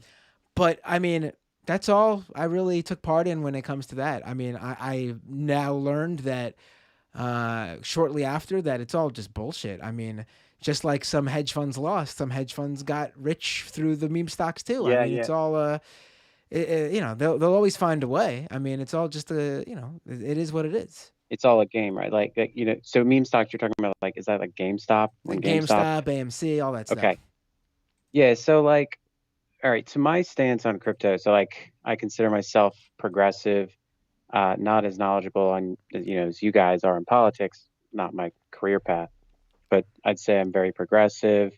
involved in the community in all different ways. My wife and I actually are part of like an environmental community outreach group. We're a super conservative town trying to change things. Like, so long story short, I'm not a bad guy, right? I'm not a bad person. Well, here's the care thing. about I the want environment. to just put this forward too. Like, this isn't. I want to be clear here. Like, when we're having these debates on about crypto and stuff, I do look at it as inherently different from, if I was debating someone on like the far right on Doomed or something on my other show. Yeah. I mean, are there a shitload of people that overlap? Yes, but at the same time, for sure. this has become we're now in a world where this is a much bigger thing than it was a couple of years ago. And Right. so, yes, sure. I do not think that automatically just because you invest in crypto or anything like that means you are a bad person or something. I take the claim that if you are just someone who is talented at making money from this space and you're just buying speculative assets and trading them on the exchanges and making money off of that, listen, we all do what we got to do. You found something where you make money. Yeah. I get it. Those Yeah, people, okay, those yeah, people so- aren't the people I have a problem with. I mean, I wish they didn't have to do it, but I also wish people who worked for like ExxonMobil didn't have to, but there are people who do. I wish there were people who didn't have to work Yeah. for a lot of terrible companies, but it is what it is. That's what you got to do sometimes. Yeah. I felt like I don't know. It just came. I felt like I watched the first two Scam Economies. Missed this one. I'll catch up on. So I just felt like I was like, man, like I feel like you guys were like really like your first guest. You guys were like really like killing crypto holders, like all investors. I'm like, damn, these guys are murdering these guys. But anyway, but I was just gonna say, like, I think there is something to staking. I'm not an expert on it, but I'm learning. Like, I think there's something to staking where there's utility beyond just holding it, beyond just like saying that it's scarce and that you're delegating it to nothing just so that more people hold it so the price goes up. I think it also lends itself to the integrity of the network. So like you delegate it to a validator, like on Solana, for instance.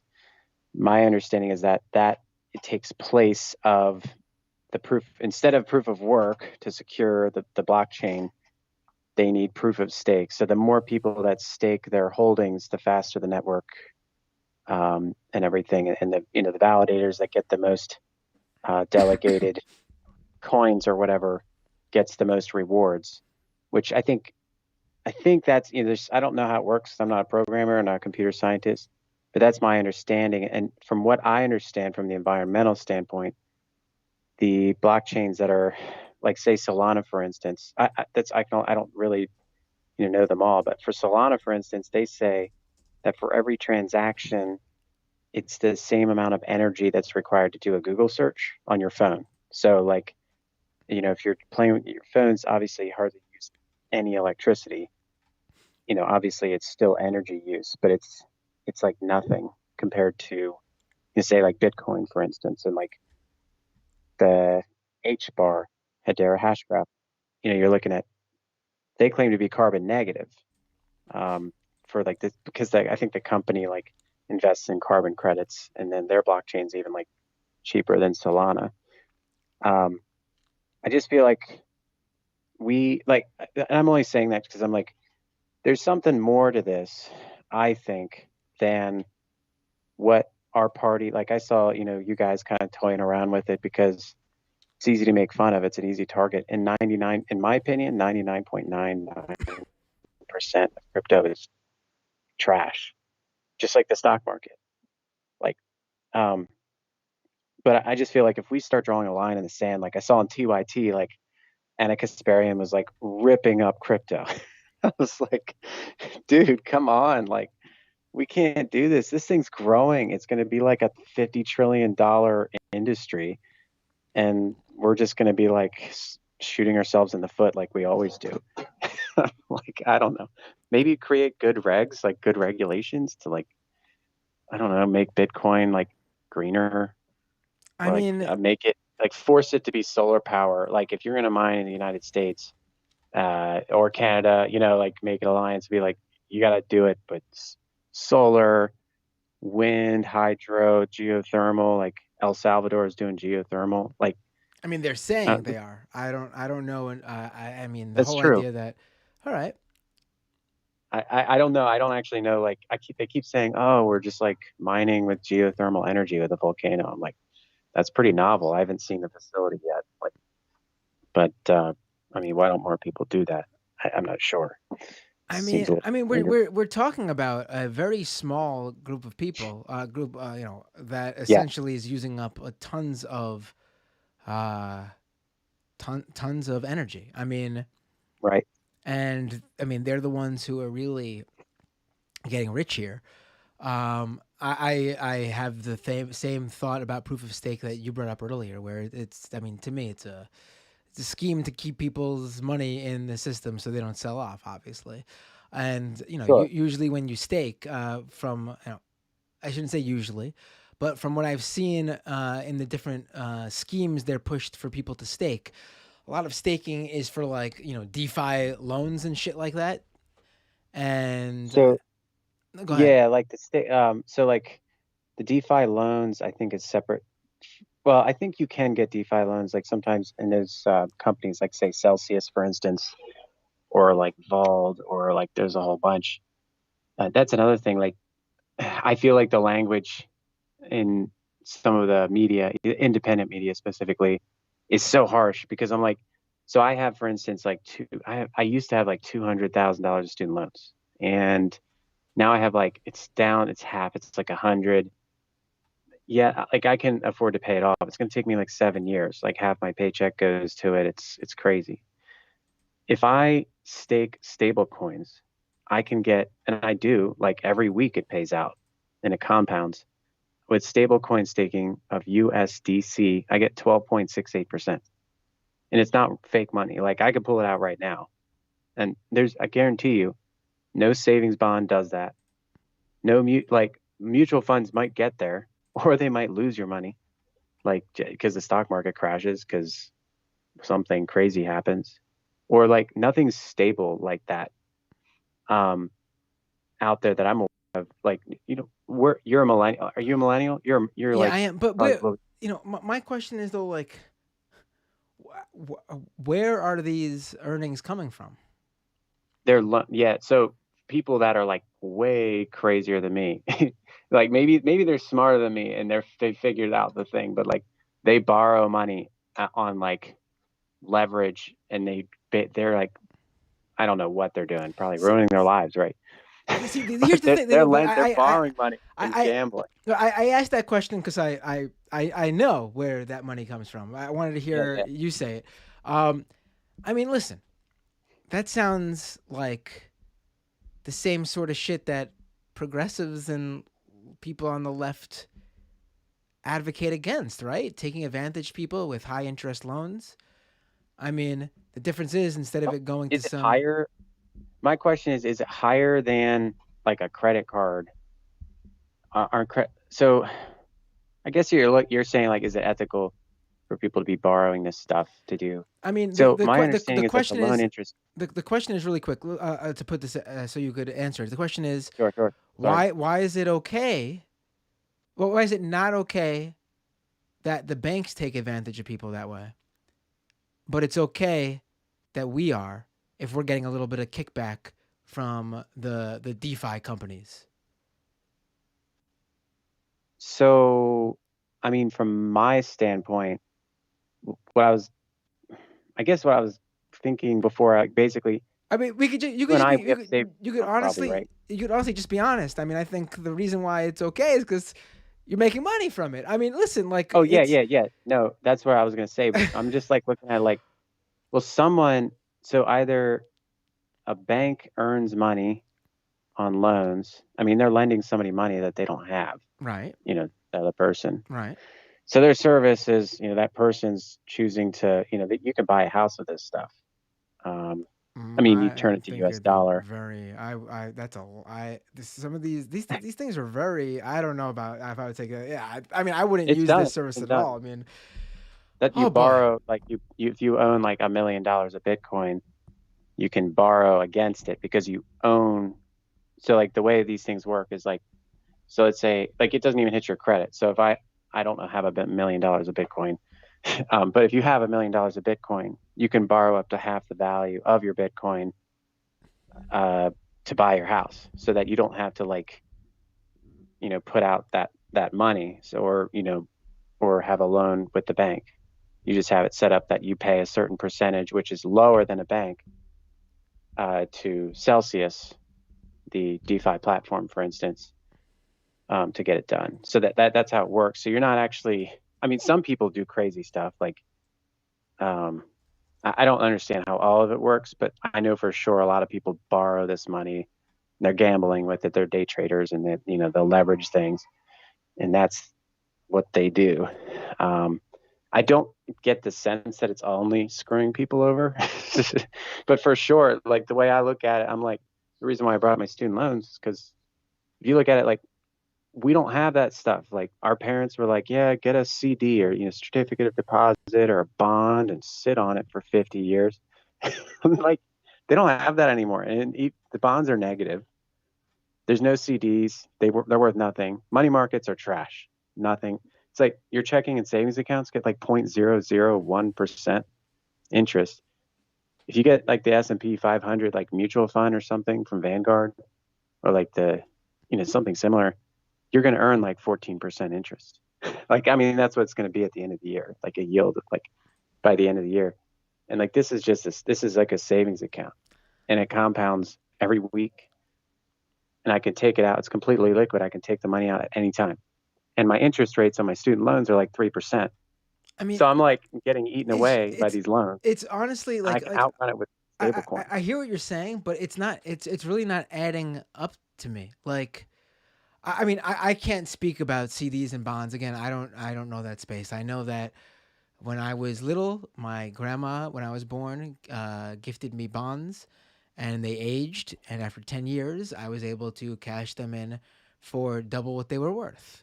And that investment is always going to be there. Like those bonds will always, you buy a bond, and I don't know how much they still go, but it's gonna go, like, from what I understand. I don't know if it's still that same amount, but it's not like you cash them in and they're worth less. I think they are, though. I think, well, this is the argument, and I'm also not an expert, but my understanding is that I think they have a valid argument, and I'm not a huge inflation guy. I'm not like, oh no, inflation, but I think inflation does truly outrun the growth of the bond. So at least nowadays, I mean, that could be the case. I don't know, but Yeah. I mean, I'm not sure. I just feel cornered. Like, But basically, play the stock market or play crypto, and if you're gonna play it safely. And if we're Democrats, we should regulate it so it has consumer protections. And I'm like, let's do it, man. But let's not ban it, because we're gonna disenfranchise a whole bunch of people, especially young people who actually understand crypto. And my request to you guys would just be like, do you know who Michael Saylor is? Yes, I do. Yep. I don't. If you guys could ever find a way to get that dude in front of you or something, or like, I don't know.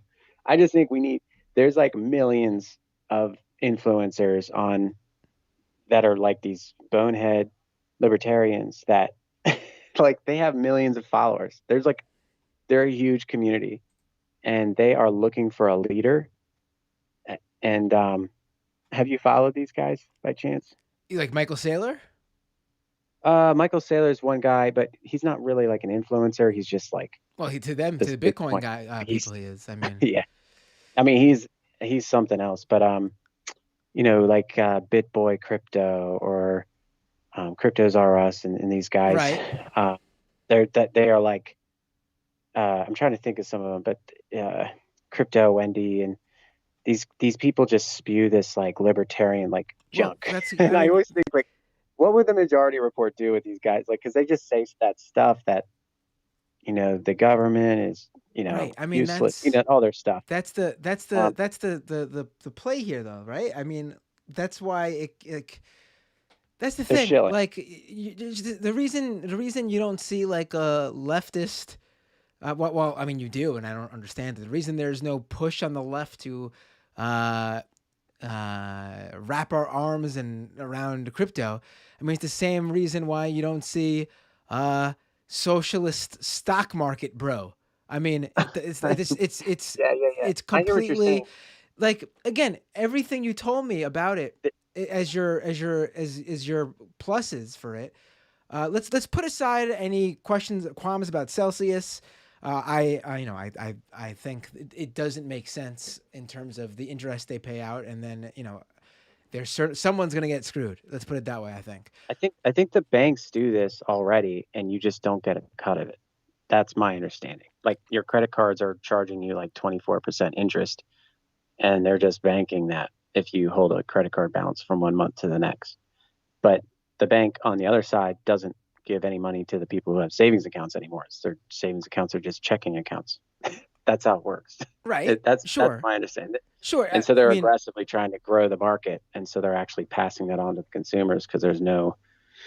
Well, and here's the thing. So my critique would be, it needs regs. It needs regs, man. It needs regulations like FDIC, whatever. USDT that you were talking about in your first or second scam economy, right, is a disaster. It's a total disaster. And when I learned how bad it is, I moved all my money out of USDT and moved it over to a more reputable one. Right. I mean, but you also see the difference here with your analogy when it comes to loans from banks and their debt when someone doesn't pay or something. I mean, your money is FDC insured when it comes to the banks. I mean, yeah, up to 250,000. I mean, I don't have that much money, right? But truthfully, and I think people are probably should be smart enough to not, if they do have more than that. I'm sure Elon Musk doesn't have multiple accounts or something. Yeah, I'm sure Elon Musk doesn't have one bank account with $1 billion sitting in there. Let's put it that way. You know what I mean? Yeah. Listen, I think everything you said is a defense for you making money through this stuff, which again, like I said, is fine. People do this sort of stuff. Trying to get by, man. Yeah, I'm not going to tell someone. I mean, if someone asks me if they should get into crypto, I'm not going to say they should. But if you're already in it, I'm not going to. Who am I to say you're bad? Get out. No.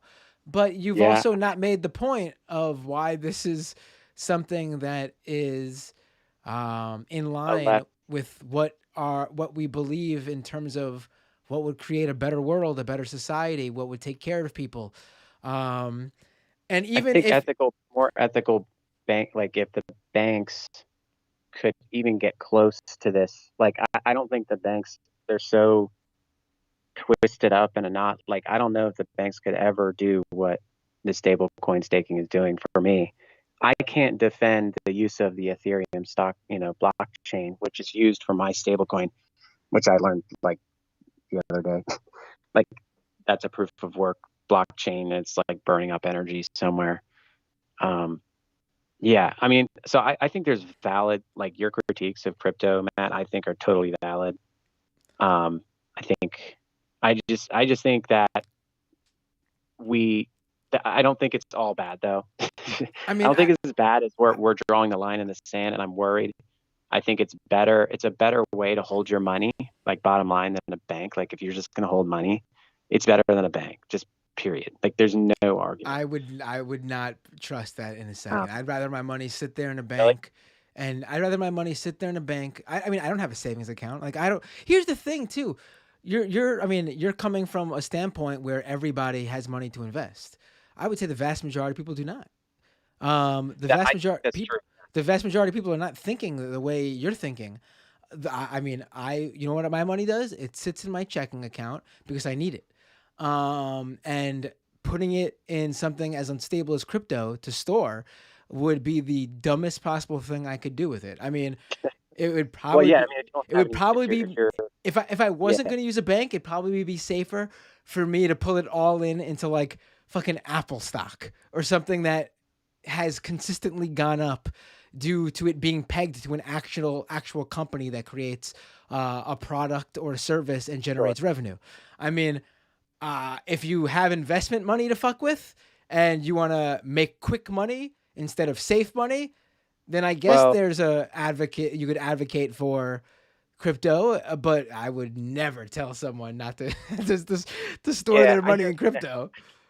I guess I just think that Bitcoin is here. It's like, unfortunately, it is what it is. Biden's coming out with regulations soon. Like they said, they're like they're like brewing something. They haven't like released what they want to do. They're going to mess with stable coins, which is my risk, I guess. Now, I mean, I don't know of many. I mean, from what I've seen, the whole stablecoin ruse is what it is going to fall apart eventually. I mean, none of them are backed dollar to dollar like they claim. Like that's the whole point of a stablecoin, right? It's pegged to the currency and is supposed to be backed by fully backed. I mean, that's the whole idea. That's the whole idea, right? That's the whole ball game there, right? The idea that that fiat money is bad because it's no longer pegged to gold or whatever, and it's just money being printed out of thin air. I mean, that is literally stablecoins. Eventually, it's all gonna fall apart. Like, I'm not saying that's gonna be the end of crypto, but it's gonna be a reckoning for the entire industry to deal with. And we're going to see a lot of people lose a lot of money whenever that happens. I can't speculate that either. We could go who knows how long without it falling, and then eventually it will. But sooner or later, people are going to want their actual U.S. dollar money. They're not going to want their digital money, and there's not going to be enough for everybody. That U.S. dollar coin, the USDC. So my understanding, and another thing I guess to look into, and if you guys can figure it out faster than me, that'd be great. I mean, report on it. But like, my understanding is USDC, US dollar coin. I think it's made by a company called Circle. They have a third party company that, like, intentionally for transparency purposes, they have like another company audit whether or not they have like each dollar for dollar or what they call dollar equivalents. I don't know what that means. But it's like a separate company because they intentionally want to get people to use it because they don't want to be USDT. I think they're the second most popular stable coin, and USDT is like falling apart. So I just think I just see this as like the millennial stock market, and it's going to keep growing. I mean, it's going to be an environmental problem, and we need to like make it so that they like you can use only green energy to do this stuff because it's got a better margin than like oil is my understanding. Maybe there's something different, but if you use solar to mine your Bitcoin somehow or whatever, geothermal, it's a better margin. It's like economically like lines up with capitalism to mine with green energy. So why don't you just put it all in Texas where they have their own, say you have to do it all with green energy and you got to use your own grid, stay off our grid, let them mine independently. I am gonna have to move on now. We've been on the phone for a while. But I think appreciate it, man. I mean, I think the what you said about it being like the stock market for millennials. I mean, I don't look at that as like this is the future. I look at that as that's really fucking sad for millennials if that's the case. I mean, we're speculating on thin air. There's nothing here. There's nothing being generated. I mean, again, we're just throwing our money at something that doesn't exist. It's just not. There's nothing there. If that's what's actually going on, I would say that maybe it's being marketed to millennials so they could put their money in. But I bet if you look at the people who are making the who are actually making money off of this shit, sure, there's probably millennials, but probably the same millennials that who are the children of like a fucking Jamie Dimon or something. I mean. Possibly. I mean, we're dealing with a system here that, from every turn I've seen, people like you make out with a little bit of cash, and you're very happy with it, and you'll be there because you get your money, and in turn, that pyramid scheme continues on, continuing to funnel the most money to the people at the top. I mean, but eventually you're going to try to set, the people at your level who need to find someone below them. And then they're going to find someone below them. There's gonna be a point where the bottom But falls out. I mean, it just is what it is, and that would be the case for anything. Where I mean, we see this all the time with classic pyramid scams. I mean, there's a documentary. I've mentioned this so many times, but I mean, it's a good thing to peg it to for like a classic like multi-level marketing scheme or whatever. LuLaRoe. I mean, they made their moneymaker was getting people to sell uh, set up their own LuLaRoe business and sell LuLaRoe clothes.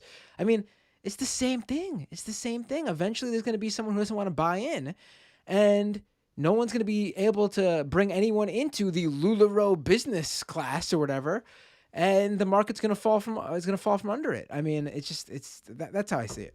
Thanks for calling in, hey, though. thanks so much. I appreciate it. Big fan, and I can't believe I got a chance to talk to you this long.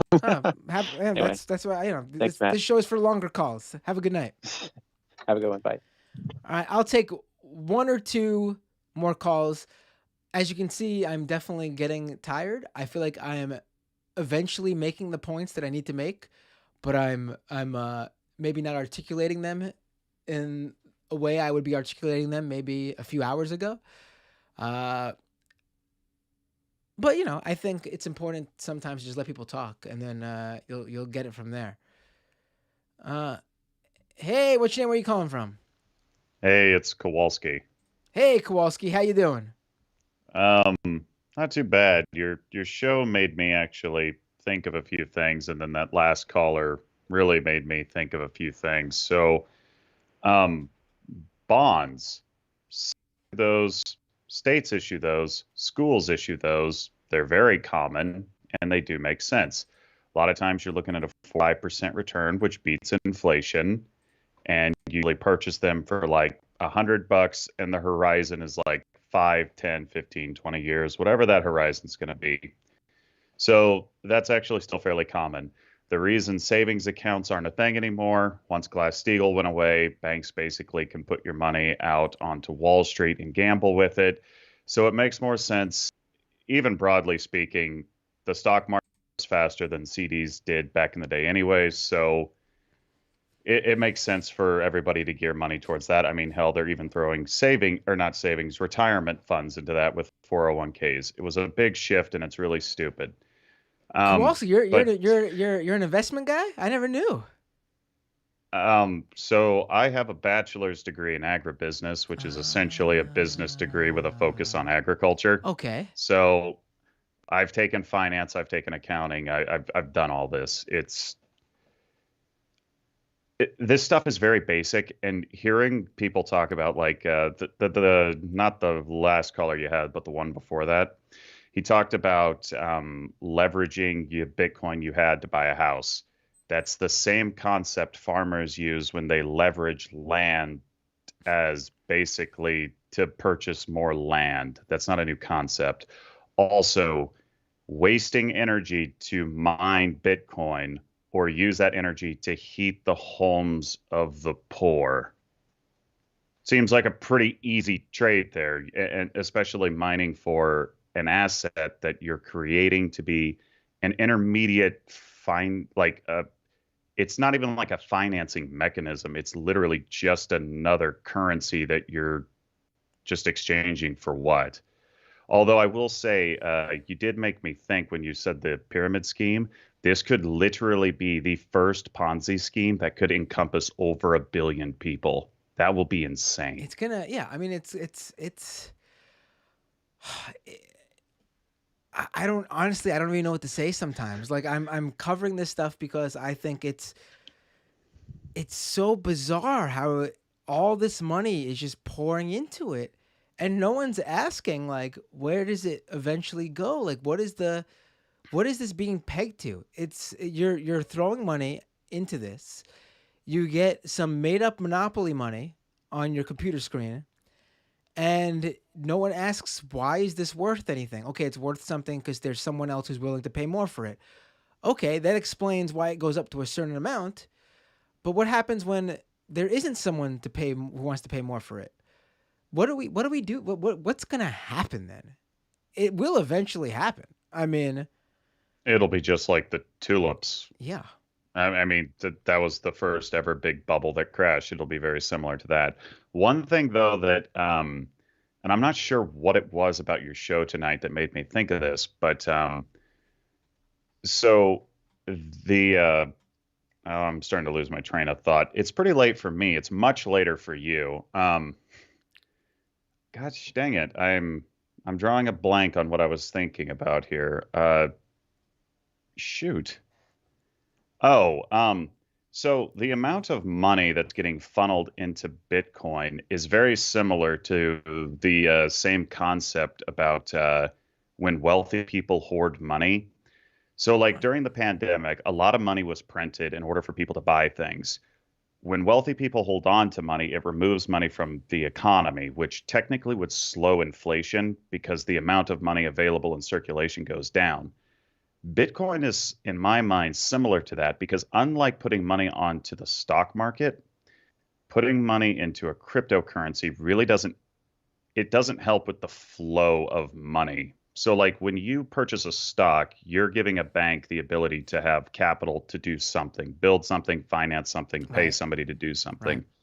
Crypto's not really the same on that. So I'm curious if crypto might have absorbed enough money to slow down the like increase in rent. Because a lot of things people will purchase when they have excess capital is property. And the only way to make money off property is to increase rent or use it for some sort of economic activity. Like land prices in the agricultural field have been going up, but I'm curious if there is any way to measure crypto's effect on that Right. That's because it is absorbing a very large volume of cash. And I mean that money could be going towards solar, wind, levies, all sorts of practical things you would think you would want in a claiming or in a changing climate. But yeah, just food for thought, I no. I mean, guess. that's a great point. That's a great. I mean, there's a lot of money going into this, like you said. It's there's a reason why VCs and the people who are at the top of the heap here with this whole space, there's a reason they fucking love it and wanted to take over everything. A lot of that money is being funneled directly towards them. I mean, when that blockchain bridge wormhole got hacked, I think it was like $350 million. That same day, they tweeted out, "We're currently replacing the $350 million with our reserves. Give us a few hours, that $350 million will be infused back in the market." Where the fuck did they get $350 million in a few hours? Like, I mean, what I've seen that makes sense in terms of like how they would get access to that money is that $350 million being taken out of basically a blockchain bridge helps basically the flow between two different types of token. This one was between Ethereum and Solana. And what I heard was from what I was reading, what I understand from what I was reading is that $350 million taken out, depending on what side of the bridge it was on, Solana or Ethereum, one of those cryptos were going to take a huge hit. And so in order to prop up the value of that crypto, another exchange or firm that recently got a large VC injection of money took their money and actually put it into Wormhole to prop up the market so it didn't take that hit. So you're basically, yeah, it's insane. This money is just going around these, and it's, I don't know, man. The ship is sinking, so let's start a diesel power unit to drain the water as fast. I mean, that's as what it's happens. coming That's in. what happens. Brilliant. That's what happens directly with Tether. Like, this is what we know. Like, what I just told you is like speculation, but we know that anytime Bitcoin starts to dip, tethers are printed up, and all of a sudden you have all these Bitcoins being bought up with tethers. And when Tether prints, it's supposed to be pegged to the US dollar. They claimed for so long it was 1-to-1. For every Tether that's printed, they have $1 in the bank.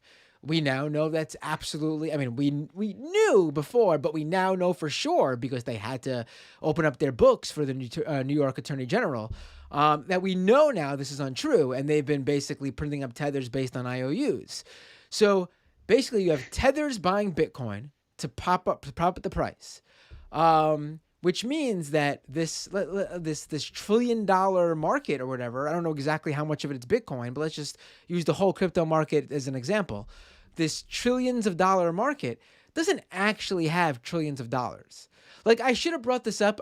I was thinking about bringing this up in the first half of the show, interview on the Bitfinex hack. You know, we say that they stole 3.6 billion in Bitcoin today, pretty much. That's how much it's worth. But would they ever have been able to cash out? Now, I'm assuming based on how much money it was comparative to what we hear the whole industry is, I guess they probably could have cashed out 3.6 billion, but maybe not. Like, how much of this is how much of it is actual money sitting somewhere? I mean, I'm going to assume, 3.6 billion they could have cashed out. And that's why I said to myself, that's a relatively small amount compared to what we believe the market is, what they say the market is. But if some of these big whales decided to cash out and we had maybe hundreds of billions taken out, how many people could actually get money? How many people would actually be able to get that money? I mean, we see this with the shit coins that come out every day. You know, someone will look at their account and they'll own, I don't know, like they'll find out they own like thousands of dollars in some small altcoin. But guess what? The liquidity's not there. There's not that the actual money isn't there. They're just holding all this coin that isn't actually able to exchange for any money because there's not that much money infused into that particular coin. That scenario could happen for any of these bigger cryptos as well, I assume. Yeah, you would think. I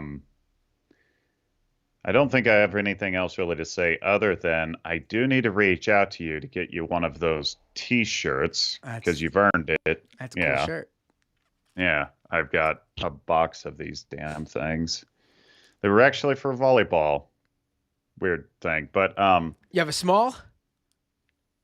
You look more like a medium guy. I'm not a medium guy. Really? In fact, this shirt I'm wearing now is an extra small. I'm a small guy. Damn. I'm small. People. I don't know why. I always thought like an XL. I always thought I gave off vibes of being a short guy, but for some reason, people who don't meet me in person think I'm at very least average height. I'm only 5'4". I'm a small guy. You're larger than life to all of us. A titan, so to speak. But the FDIC thing, just so people are aware, that is actually for the most part a business stabilizer. So a lot of businesses will do their cash flow through a bank because, you know, you got your payroll checking and all of that. So basically, if a small town bank goes under, 250,000 is probably enough to take care of the cash flow problems that the business is using. So it's usually just a way to prevent like it's like a cascade event that occurs in business. It was one of the things that made the Depression pretty bad. So like if a business can't pay its workers, typically you can stop like an entire community's like finance system from collapsing. It's literally just an economic stabilizer. That's pretty much it. It really isn't to protect your savings because you should have your savings in like a broad portfolio in like a mutual fund on the stock market. On the whole, even during the Great Recession, the stock market still gains at like 9 to 10%. So just go with that. You beat inflation. It's fairly safe. Businesses won't die. But that did just make me think of something horrible. When Bitcoin becomes too big to fail and the discord that's going to create. I mean, I don't know if we'd ever, I don't know. Who knows? I mean, I guess if enough financial institutions start investing in it and we're already seeing it happening a little bit. I don't think if it was to fail, they would lose enough money where they would need to be bailed out at this point. But that's a great point. I mean, I don't know. Maybe the government would just say, fuck it. It really depends what companies. God, I would hope so. It really depends what companies and industries would go down with it. Like if crypto right now is to fail, there no bailout. It's dead. That's it. A lot of people lose a lot of money. That's it. But if we're looking, 10 years in the future, and we got all these financial institutions really deep into it, I mean, I think you could be right. God, I hope I'm wrong on that one, but it's really late for you. You should probably go to bed. I'm gonna hop off. I feel it. I felt bad because I started late. This is really only supposed to be midnight because the show started like an hour and 10 minutes late because I was having some tech issues. So yeah, I'll probably take one more call and then call it a night. Thanks for the call, Kowalski. Always a pleasure. You have a good one, and I'm gonna get this shirt to you eventually. Sounds See ya. good. Take care. Bye.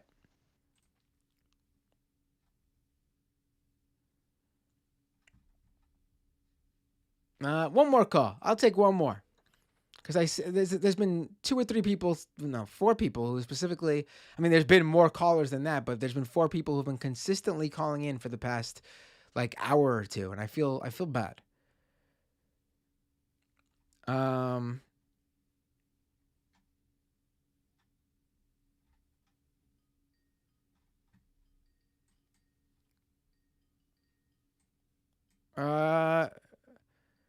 Who's calling in? 2 people called in at once, and I hung up on both of them by accident because I don't know, something happened there. Whoever calls back in first, I'll take first. Let's put it that way. My bad. Let me read a few super chats. Ndungo with a super chat. Ecuador is a double-edged example, though. Under Korea, they've successfully used the blockchain algorithm as a credible way to lend flexibly to their dollarized economy. I know nothing about what's going on in Ecuador with this. I can't say one way or another. So I'll have to look into that. But thanks for the super chat. Appreciate it. $10 super chat. Hey, what's your name? Where are you calling from? Woo, I'm in. Hey, Matt, this is Dig from the Majority Report Discord. Oh, first off, can you hear me okay? Yeah, I can. Sound loud and clear. Thanks for the call. Excellent, cool. I just wanted to, I messaged you about this too real quick. Something to look into is the legal liability that DAOs have. Because right now, as far as I know, they are a general partnership almost everywhere in the United States, which means you are a limitless liability group. And that means that if the DAO does something wrong or if it somehow gets sued, I'm not really sure exactly if that would happen or how that would work, that all the members are on the hook for basically anything. And I'm bringing that up because we had a few, we'll call them lefty crypto enthusiasts in the Majority Report Discord a few weeks ago. And they were trying to push Climate Coin, Climate DAO, which is a coin base that is minting carbon credits. And at first, it sounds like they're trying to drive up the prices for carbon credits, but what they're actually doing is they're just trying to create a market where companies have to come in there and buy coins from them.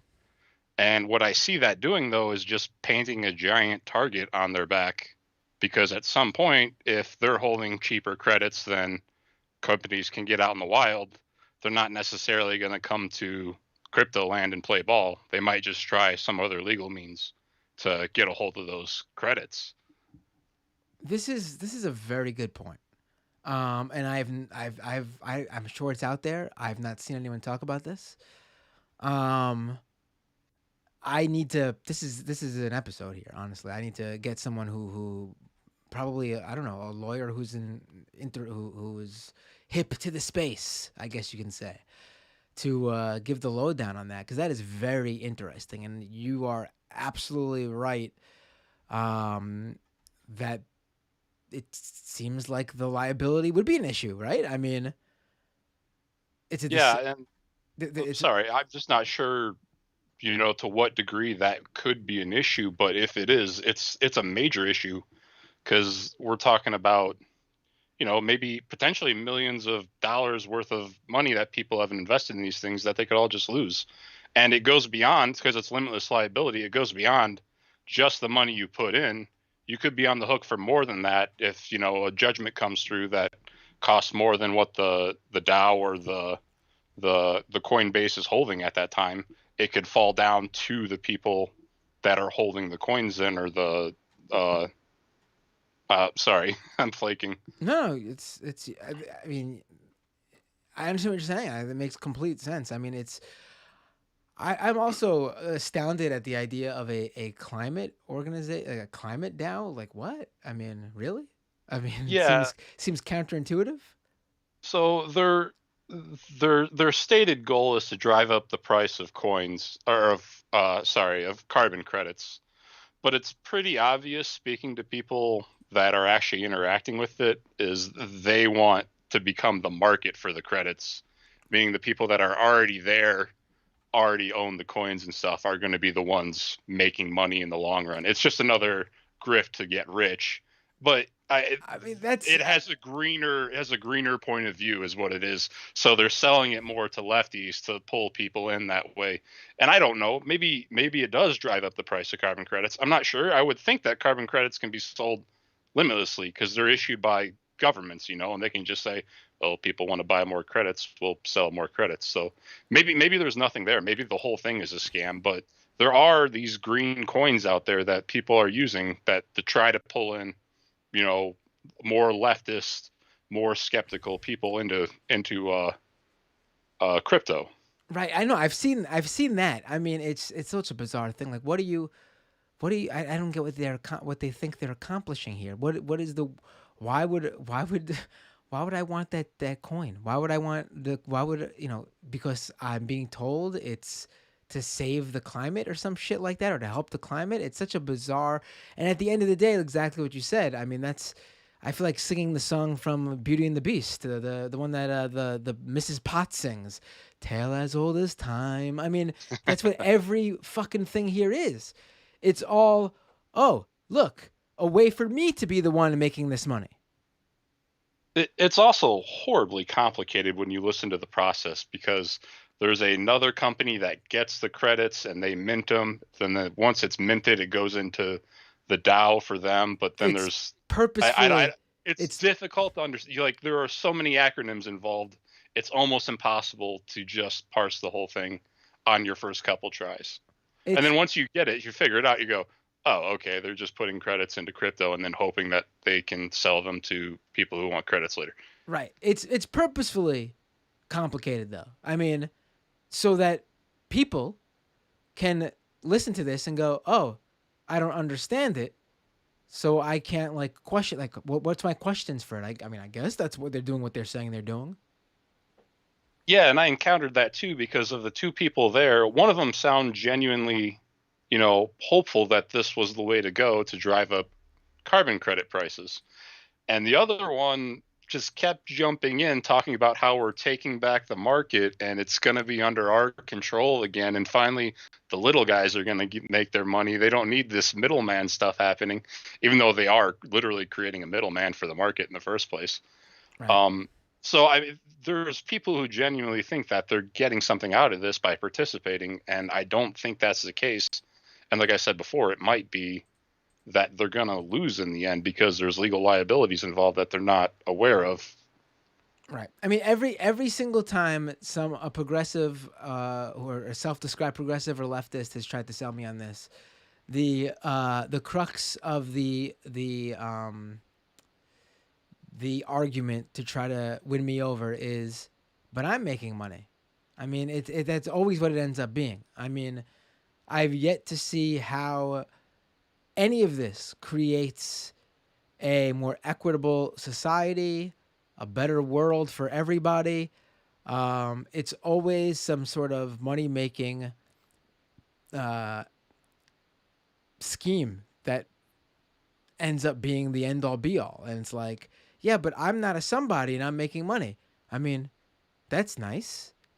I know you have to have seen Line Goes Up by Dan Olson at this point, right? I've seen half of it so far. I need to find the time to watch the rest. I think I've yet to see the part on this exact. I know he goes into it all. I haven't seen. He talks about DAOs, I assume. I haven't seen that part yet. You just go to it right now. Well, not right now, but when you have some free time, and just watch the last 5 minutes, because he lays it all out. He has a perfect quote at the end. Crypto is a battle for people who are down below to become the boot. That's how he describes it. And I think that's a pretty fair, pretty accurate summation. But you look tired.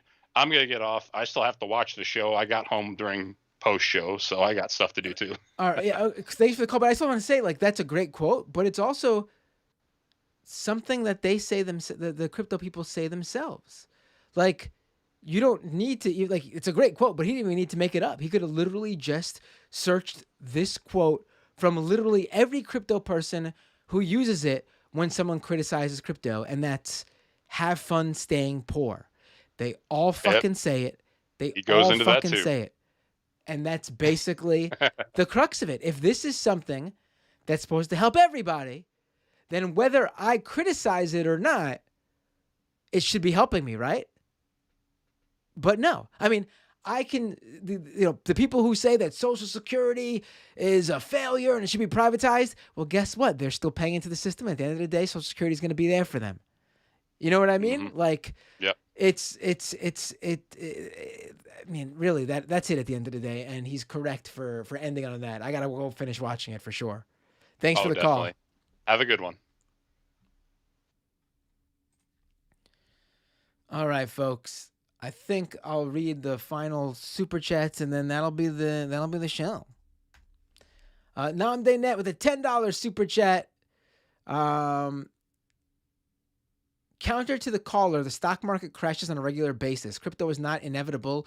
We need not to fall in line with the far right by buying into their scam. Appeasement didn't fix Hitler. Nolan with a super chat. Hey, have you spoken with CoffeeZilla, who discusses crypto scams and following the blockchain and catching scammers? I actually have spoken with him on the phone for a piece I wrote over the summer. I've not spoken to him for this show yet. I will reach out to him eventually. He'll definitely, I mean, if he accepts the invite, he'll definitely be on this show. All right, folks. I went way too long.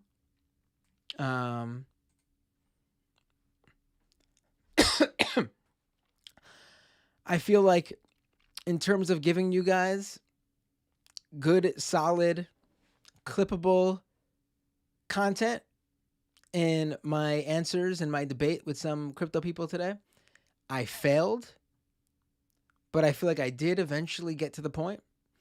It's just people have to sit through the fucking 2-hour live stream. And then some people like Kowalski and the last caller helped me too by tagging in, and Dr. Gus by tagging in and breaking down a point that I didn't get to as well. We'll continue to do this a little bit earlier next time, so I won't be so tired. And listen, again, open to talking to anyone. As you can see from the pro crypto people I've spoken to, we have meaningful discussion. If I can't give you an answer, I say, I don't know. I have to look further into this. Interesting what you're telling me, but I can't go by it. I need to look more. I don't know this issue. And if I do know, we go back and forth. I hope you enjoyed the main episode. Elefunk says, Matt, you're a liar. You said 1 hour and you gave us 2+, right? I also need water. I ran out of my drink. So I'm also coughing up a storm here now too. Crimson Ghost says, I will donate Solana, $100 in Solana to you, friend. Cash it out immediately.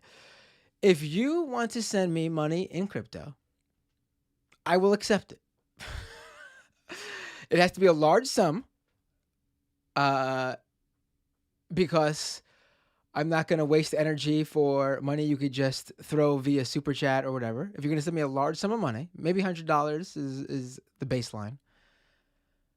I will take it, and I will immediately cash it out because that's all it's good for.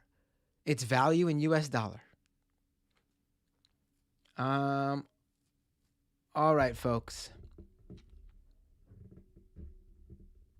Ivan says, you didn't fail. These crypto people have a whole sales pitch memorized. You're reacting real time. Right. Thank you. That's a good point. I'll take that. Have a great night, everyone. If there was a portion of, I think probably the clippable portion was my conversation with Tony from Texas. That's probably the part I'll clip for the freebie people from the post show. It was like a quick, 10-minute, really succinct call. It was earlier in the stream, so I probably was a little bit more on point. All right, folks, have a great night. patreon.com/mattbinder if you're not already a patron. Please leave. Please check out the show on Spotify and Apple Podcasts. Even if you watch the live stream, subscribe via Apple Podcasts and Spotify, and leave a review there if you can.